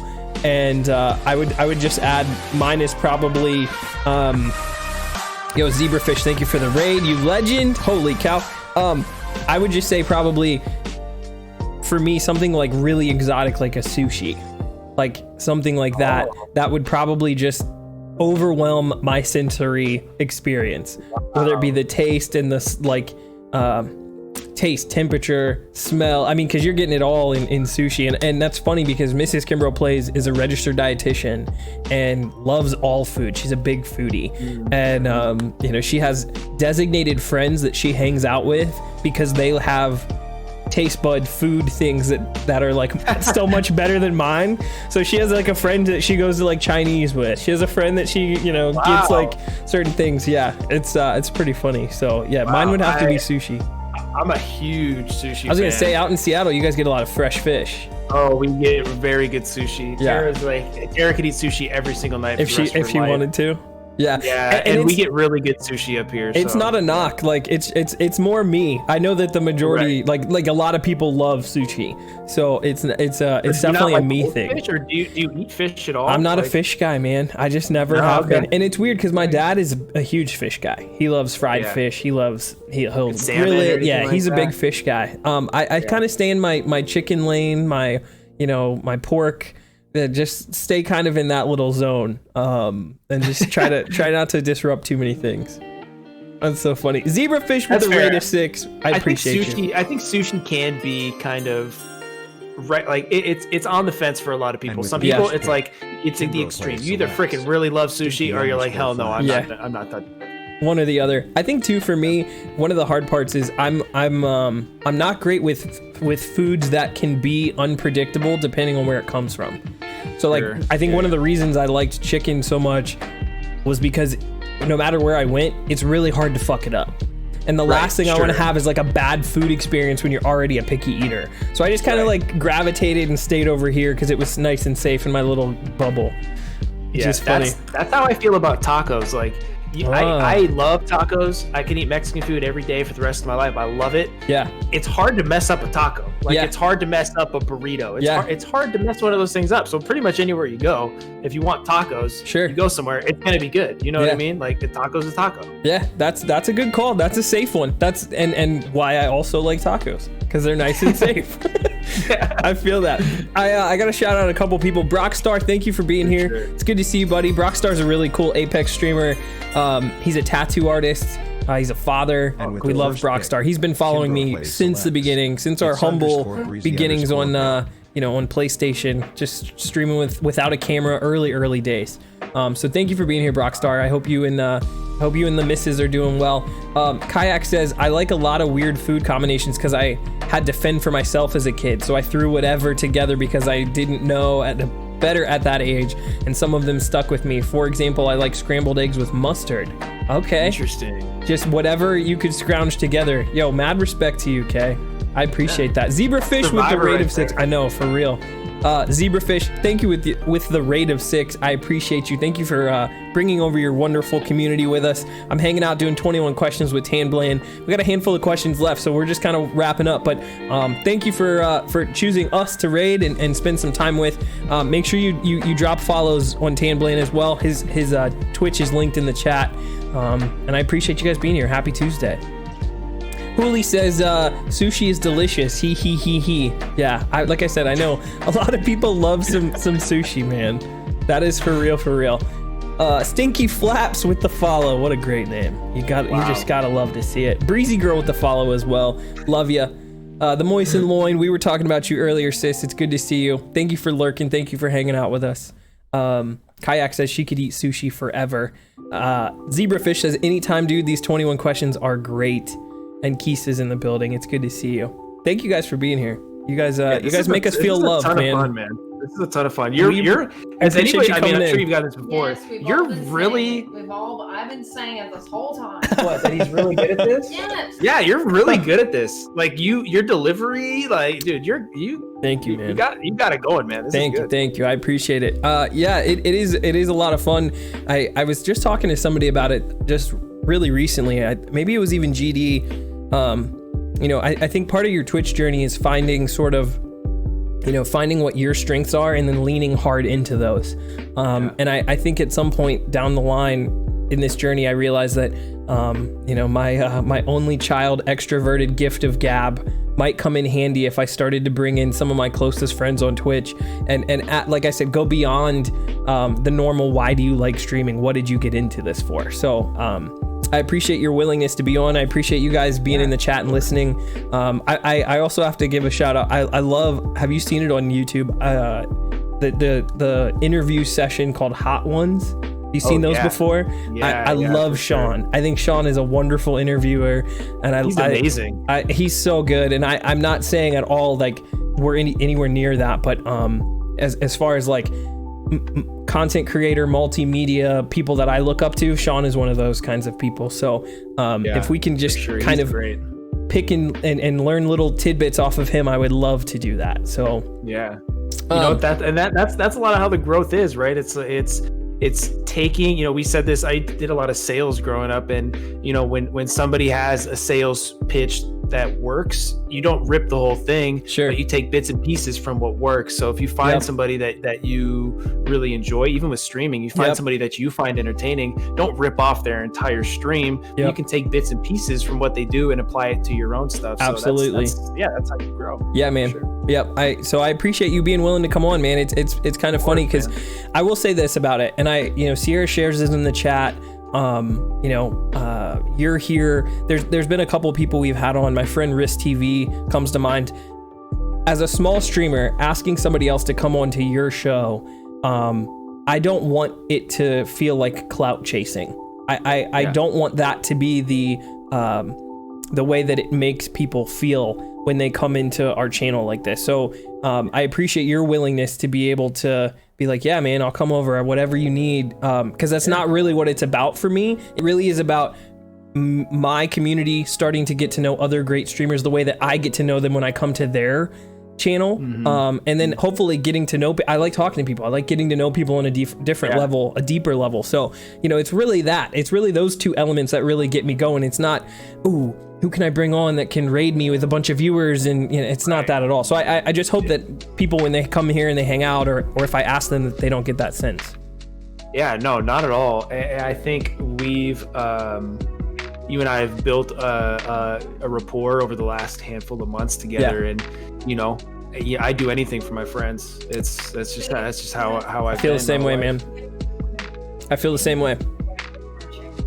Tara says that you're, and that's kind of what I just shared. She said that you're one of our like genuine favorite people. Like we love seeing you in the stream. Thank you. You always, Thank you. So when you asked me, I was like, dude, 100%. Thank Absolutely. you. I appreciate that, and I feel the same way about you guys. We were singing your guys' praises before you guys came on, and I told them just how there's so many great little relationships and great little friendships that you'd start to have on Twitch, but some of them hit different when, I think about you, I think about the Moist and Loin, when you're sort of in the same life stage as people as well. It's one thing to be a friend of a Twitch streamer, but you guys are newly engaged, getting ready to get married, trying to figure out where you're going to live and set up your roots, similar age, like there's a lot of other elements that kind of crisscross in that make it feel even more special. So absolutely. I'm off on a tangent. I just wanted to say I appreciate you guys, and I hope that everybody enjoys these segments and has fun, and I'm glad that you guys came on. I'm having a lot of fun. This next question is very fun. I think you're gonna like this one. All right. All right, you ready? Here we go. You have 5 minutes to hide a paperclip in your house. A detective has been hired to find that paperclip. If he fails, you win $10,000. Where are you hiding the paperclip? It can't be on me, right? It's got to be somewhere in the house. Yes, I'll say that. It can't be on your person. Okay. Where am I hiding it? Yeah.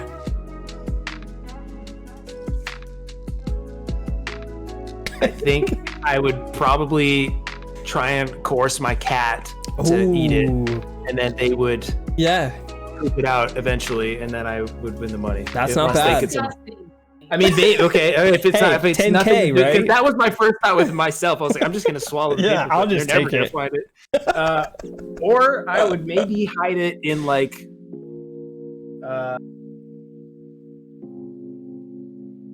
Shoot, I don't know. I know, it's a tough question. I'm like looking at all my. Yeah, I know. places. You start looking around your house like, wait a minute. Maybe I'd hide it in. We have this coffee. It's like a coffee bag, like of coffee, pre-ground coffie beans. Okay. Maybe I would stick it like way down in there and like try and seal it like it was. I don't know. Closed. That's a good one. That's a really good answer. It's tough. I don't know that I've got a better answer. Huli says under my bed leg. Zebrafish says he's calling PETA. Love it. Kayla says I'm gonna tape it to the bottom of my dryer. Nobody would find it. That's a good one. That's a good one. You gotta put it dryer. I was thinking the lint trap. Maybe I put it in the lint trap. Yeah, you gotta put it somewhere that I would look. So I think that they would probably find it. Yeah, it's got to be a place where it's not loose and can't shake, right? You gotta imagine this guy would be figuring it out. Ooh, Jess is smiling. Says in the freezer in a raw piece of chicken. That's a good one. That's a good one. Yeah, inside of some food is probably a solid one because you'd have to like cook it or cut it up in order to find it. Man, in the heater filter, no one looks there. That's true. How many people don't ever change their filter? That's a good one too. True. Yeah, that's Highs true. and thighs is in the building. We love you, sis. Good to see you. Happy Tuesday. Yeah, that's a fun little question. That's all good answers. I don't know. All very good answers. All right, we got a couple left, and then Wild Gamer asked us that one about a song that we would use to represent us in a movie, so we can't forget about that one. Yeah. You can't time travel, Tan, but your phone has internet for 5 years in the future. What is the first thing you're gonna search? Stocks. Ooh, it's a good one. I would search the Figure out what's going on with the stock. See what's really growing in the last 5 years from zero to whatever. So probably stocks, or I would Google myself, man. That was going to be my answer. I would see where I'm at in 5 years. That was going to be my answer. I feel like as much as I would want to know something that would help me win bets in the future, jackpot numbers, Super Bowl picks, spreads, sports, I feel like it'd be hard pressed not to know what happened to me. I would say this: if the question didn't say 5 years and it maybe said like 50 years, I would probably want to know what's up with me. What happened to me, as opposed to 5 years. I could probably survive not knowing what happens to me in the next 5 years and want to know something a little more, you know. Yeah, because what if you search 5 years and it was like, oh God, you're dead. Oh like, man, you died somehow. And you're like, oh no. Yeah, that would shake you up. 50 years in a row, terrible. Like that'd be one thing, but 5, yeah, you'd be in big trouble. You'd be in big trouble. Speaking of the devil, Miss Kimbroplays is in the chat, ladies and gentlemen. Hey. She wanted to know, was this the paperclip question? We just asked it. I gotta say, my favorite, Jess is smiling, says inside of the freezer in some raw chicken. That's really good. That's gotta be one of my best. Kayla says dryers are so heavy they're not gonna want to lift it and look. They may try and look under, like on the floor, but they won't see it taped to the bottom. That is a big brain play. That is big brains. I can't lie. I cannot lie. That is a big brain play. Yeah, numbers for the jackpot, stocks, sports scores, all really good, right? I think about, what is it? Back to the Future. Doesn't Marty McFly, isn't like a whole part of the movie based off of like scores in the sports? Yeah, Biff. Yeah, that's right, Biff. The sports Beckett or whatever, and fudges all the bets and becomes super rich. And exactly. Yeah, dude. Oh man. For sure. That's a good one. That's a good one. Yeah, I certainly would not want to use 5 years and just look up myself and see that I'm dead. That'd be bad news bears. That'd be bad news bears. Okay, are we ready? Final question that I have before we can ask the chat to throw us some more, but this one's kind of funny. I wrote this today. She's in the chat as well. My friend the Moisten Loin does a conspiracy theory every Saturday, and she's inviting me on with her this Saturday to talk about sports. So my head was in this realm. Name a conspiracy theory out there that you believe is entirely true. Do you have one? Yeah, for sure. I love conspiracy theory things. I think they're fascinating, especially when you not that I believe all of them, but the fact that there are so many that are the facts and all the things that they can bring together. They're wild how true they could be. I think one that I believe in wholeheartedly. For sure, aliens. Yeah, I believe that there's aliens. I think Area 51. I think that stuff, like the whole Roswell, New Mexico alien crash. Back in the 40s or something like that. I believe that is all real, totally true. Yep, I believe it. 100%. That's a good one. That's a really good one. I also believe it's true. I also wanted to be true because I was such a huge fan of the Men in Black movies. I really want it to be true. Plus, I don't know, there's something about it with the whole aliens. Tara yelled out, the universe is huge, man. We can't be the only ones. There's got to be some alien Twitch version out there, some big-headed like humans to be like, we're the only things out in this entire universe. Nobody else is here. Like, no way. There is absolutely no way. No, I completely agree. That's a good one. I gotta look up here. Kayla says in the chat, the Mandela effect is an unusual phenomenon where a large group of people remember something differently than how it occurred. Oh, interesting. So is this like conspiracy theorists believe this is proof of an alternate universe, while many doctors use it as an illustration of how imperfect the memory can be sometimes? That's a really interesting one. That is interesting. Alternate universe. She's all over it. Look, she's full all caps. I've heard the Berenstein Bears. Remind me that one. But it's Bernstein Bears or Bernstein Bears or whatever it is. Something different. Like it's actually something different, but everybody says Berenstein Bears. Oh, but did it change somewhere in our universe? That's a good question. That's a really good one. Kayak, I'm on it with you. I get that. Yeah. I love it. Jess says mermaids are cool. Mermaids would be fun. I will say this. Maybe this is my Midwest bias coming out. One thing I love about living in Ohio, and this may be my little fear factor coming in because I'm not super adventurous, I don't want to mess with the ocean. I am terrified of the ocean. Like, maybe it was because I grew up watching Discovery Channel Shark Week too much, but we just don't know enough.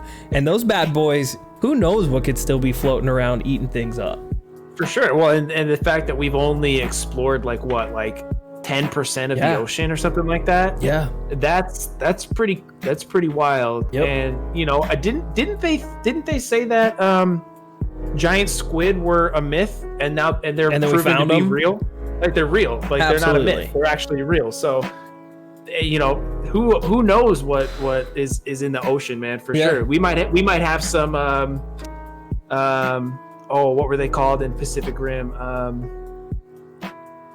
Oh God, what was kaiju? We might have some kaiju coming out of the ocean here in the next couple of years. You might be 2020's right. been wild. Now we just need a kaiju to come. Well, and I'm destroy pretty New sure York. like they trying to get into the Mariana Trench? What is the deepest place? Mariana Trench, And they've yeah. gone in there and there's like all kinds of species we've never seen before. Not even like scary stuff, but just things we didn't even know existed are all up in there. super alien like. Yeah, I don't play with the ocean like that. I don't play with the ocean like that. I don't either. Yo, Ming, it's good to see you. Welcome in, Ming. We appreciate you being here. Jess says, how do we know about Mars and other planets that have lava oceans and we don't know much about our own oceans? That's a great question. Yeah, it's a good question. That is a great question. Wild Gamer says JFK. That is one of the legendary ones, right? Yeah. JFK. Berenstain versus Berenstein. Yep. You're all over it. You were all over it. More people have gone to space than have been on the ocean floor. Yeah, that's crazy. That is absolutely That's wild. crazy. I don't know why. Like, why not? Like, why? It seems like it's it'd a be good way question. cheaper to just build some submarine to go down low, and like all the science that they spend going in outer space. Like, Yeah. do they know something we don't know, and that's why they're not going down there? Like, what's going on? I'm telling you, those big creatures we were talking about, I think you're all over it. What's going on, man? I think you're Godzilla's all down over there, it. dude. Sierra says we can't sustain the pressure. That's true. I mean, but like, I know that it's obviously really, really dangerous down there at the depths, but it's also really, really dangerous up in space. Yeah. I mean, yeah. there's a pressure problem up there too. Oh man. Could go on and on about we that. sure man. could. Yeah. Miss Kimbroplays says the tsunamis and the tsunami ghosts. Do you interrogate down on Unsolved Mysteries on Netflix? We haven't. I'm really interested in watching it, but we haven't Wait, gotten what? a chance to watch What? Unsolved Mysteries. No, we haven't. Yeah, watched we it. haven't gotta started do the watching review it yet. for it. We've almost started it a couple different times. Yeah. I gotta say, I'm really bad at starting New stuff. series. So annoying. Like Tara's always like, "Do you want to start this series?" And I'm like, "No." Like it's already like 10. Like the thought that there's like 6 seasons of something is just overwhelming daunting to me. I'm like, "No, I can't do that." You know Like, what? No way. Well, it's funny you mention that because we have HBO and we've dabbled in a couple things, but there's some of the best shows. I think like Breaking Bad, Game of Thrones. There's just some massive stuff on there, and I can't get myself to do it for the same reason. I'm just like, oh my god, West Wing. There's just like some classic shows on there that we have access to, and I would prefer True Detective because it's one season. You know, Right. let me hammer me out too. 10 episodes and be done. Me too. That's why I haven't done Breaking Bad. We did Game of Thrones, but we started Game of Thrones when it was season 1. So like we waited for everyone. It wasn't Sure. like I had 10 seasons to sift through. Right. That's exactly why I haven't done Breaking Bad either. I'm just like, I don't know, man. I already know what happens in the end. Like I don't need exactly. to watch it all. Right. That's good. Toxic Bartender says, I've got a question for both of you guys, if you feel like answering. What life lesson, if any, have you learned the hard way? Oh, man.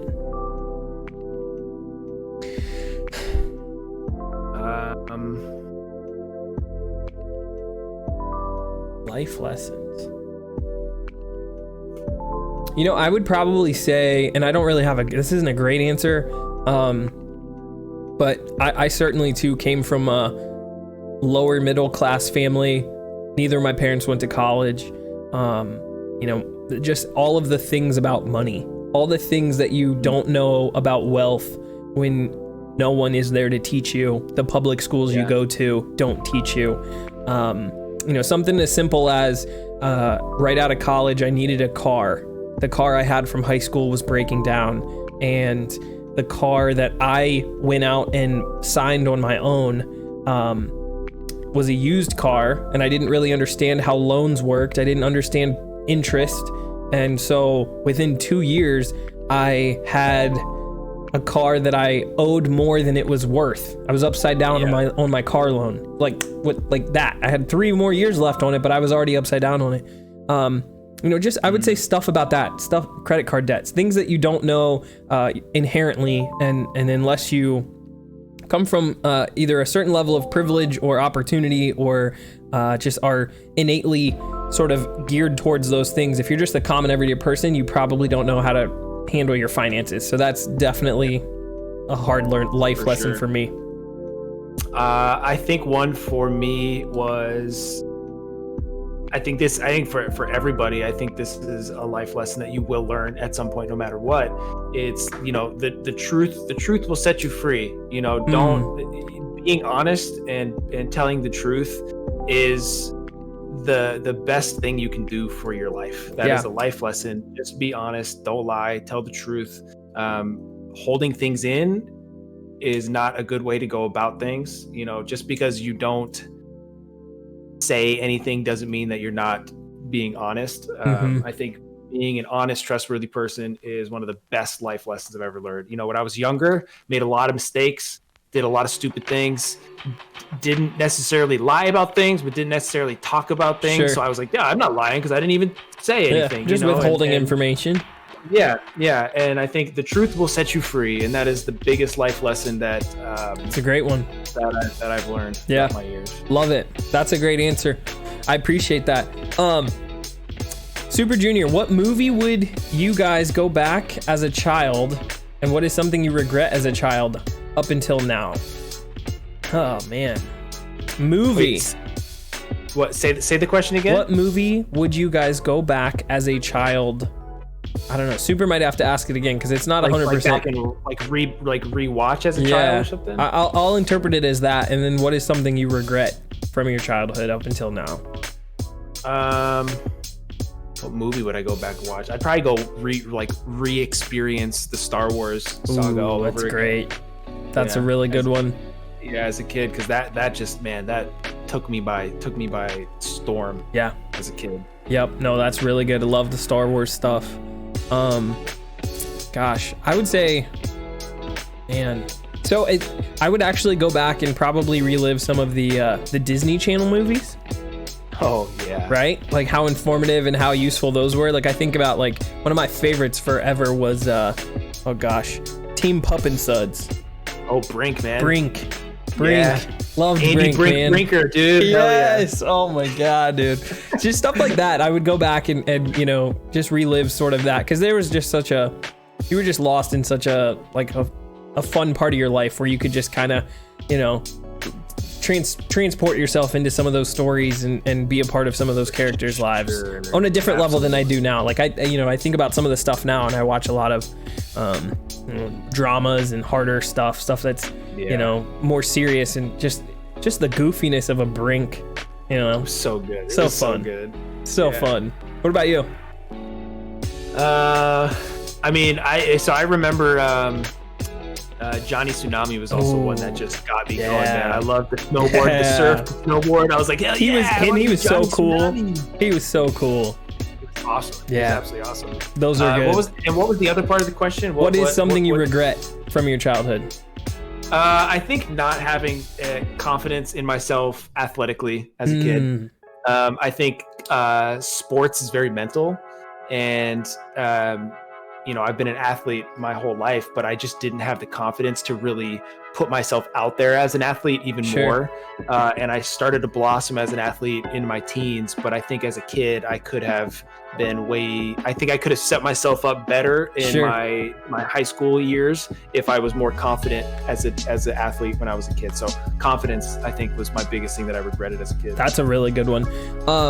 Yeah, I love that one. That's a great answer. I certainly had some, I think I was decent on confidence, but one thing I didn't have was my parents, for one reason or another, generation, education, you name it, they didn't grow up with a understanding and a love of their health. My parents didn't really embrace taking care of themselves the way that I think we would now. We're never nearly as health aware as I think we are now in 2020. And so a lot of my trajectory was changed just from not being healthy, not being, the healthy. I told you I was a picky eater, and it was chicken tenders and French fries because it was safe, and that's not the healthiest meal over and over and over as you try to go. So, you know, I played every sport, but I certainly feel like I stunted some growth, or, you know, definitely didn't have an opportunity to flourish as an athlete as I could have had I just known what I know now, having, you know, gone to college, and, you know, I got an undergrad in human nutrition and community health. Like, just teach me what a macro is, you know? Right. Tell that sophomore in high school, you know, anything about trans fats, you know, just something simple. Our periodic table was so backwards as kids, you know, or not periodic table, the food pyramid. Food pyramid was so backwards. Like, you know, they say the most healthy things we should be eating were things that we should not be consuming that much of. So, you know. Yep. No, that's definitely mine, unfortunately. Kayak says, challenges will make you stronger. I learned that as a toddler, but didn't know it at the time. It's a life lesson for me because I carried it into adulthood, and I am who I am today because of the challenges I faced early in life. I'm able to face really hard challenges now, even in my weakest moments, and I can handle them fairly well. I love that. Challenges will make you stronger. That's a really good one. Toxic Bartender says, would you believe if I told you you answered two of my biggest life lessons that I learned ever since I moved out and started living alone? I relate. You guys rock. Thank you, Toxic. Oh, that's awesome. I appreciate that. That's awesome. We cannot forget, Reading Rainbow is the best, Jess says. That's true. Reading Rainbow was classic too. We cannot forget about the last question here. This is for both of you. If you could pick one song from any era to represent your life in a movie, what would it be? Oh my god. So I've been thinking about it for a little bit. Okay. And there's one song. So do you remember in Guardians of the Galaxy, where great films. I think it was the second Guardians of the Galaxy, where he has, I don't know if this could be spoiling, I don't know if anyone's not seen it or not, but where Peter Quill has to fight his dad, and the chain from Fleetwood Mac comes on, and he starts and it starts like building up, and then he like explodes the fight. That would be my song. That would be like my build, because it starts off really like nice, but then it picks up into this like heavy metal, man. Like you had such a good answer. That is a really good one. That would be mine for sure. Man. You know, that's such a good answer. That's such a great soundtrack from those movies too. So good. So good. I would probably have to go with like something like September by Earth, Wind and Fire. Something like very classic like that. Just more so because, you know, the energy and the spirit of it is really, really special, and it would remind, like, it's so ingrained in my youth. You know, I spent so much time, like my mom and dad are such music buffs and loved music, and my earliest memories are classic artists like that, and just watching the joy, and, you know, my dad being such a good singer, and just like watching him sing songs like that from his youth. I don't know, something like that would probably be it if you're putting me on the spot. Something classic like that. That's a great one too. Yeah. Oh man, so fun. Yo, Tan Blaine, that's all I got. You know, we've had you for 2 hours. I appreciate you and Tara so much. So fun. I hope you had a good time. So I had the best time ever. Good. Honestly, again, thank you. I'm honored that you decided to ask me. If you ever want me to do something like this again, I'm down. This was a ton of fun. You have a knack for this. You really do, man. You are very, very, very good at this. So keep working out your interview muscles, because dude, you're good at this, man. Thank you, man. That means a lot, and we appreciate you guys and you know, your community being willing to hang out with us and spend time. You know, I've spent a lot of time in your channel and gotten to know you and a lot of people around you, and they're special people, man. I'm really proud of what you're doing. I'm really proud of what I've been able to do. You know, it feels good to sort of be a part of groups where, you know, people are just doing it the right way. You know, there's not an ounce of toxicity in your channel with anybody. You guys don't mess with it. It's a safe space for all walks of people. You know, you make it safe for women. You make it safe for men. You make it special for everybody that comes in, and you welcome everybody with the exact same energy. That's really special, and I'm proud of what you guys are doing, and I can't wait to keep watching you guys grow, man. Yeah, man. Me too. I love what you got going on, and I think there's something to say about just energy. You have an awesome energy, and it shows, man. I mean, Thank it shows. you, brother. You have people here that freaking love you, man, and for good reason. Thank you. We love you, Tara. Tamblan, thank you so much, brother. Thank you, man. Guys, Thank if you you're so not much. following Tamblan, you got to go check him out. Hit him with a follow over on Twitch. He's a special guy. He's doing big things. You know, like I said, we can't wait to continue to follow your journey and cheer you on, man. We're excited to cheer yeah, you man. on. We're here to cheer you on too, dude. All right, I appreciate you, man. Thank All you, right, man. Have a good rest. we're of your gonna stream. let them out. Thank you, guys. We're gonna raid out here soon, but you know, like I said, make sure you go show some love to Tara and Tamblan, and thank you guys all for being here. It means the world to both me and him, and you know, these are fun. These are really fun, and part of what makes it so fun is you guys and your engagement. So thank you so much for being here. Like I said, I've got Tamblan's socials listed. You know, hit him with a follow on Twitch. Make sure you check him out on Twitter and Instagram. He's huge on TikTok. He's doing all the right things. We appreciate Tamblan so much.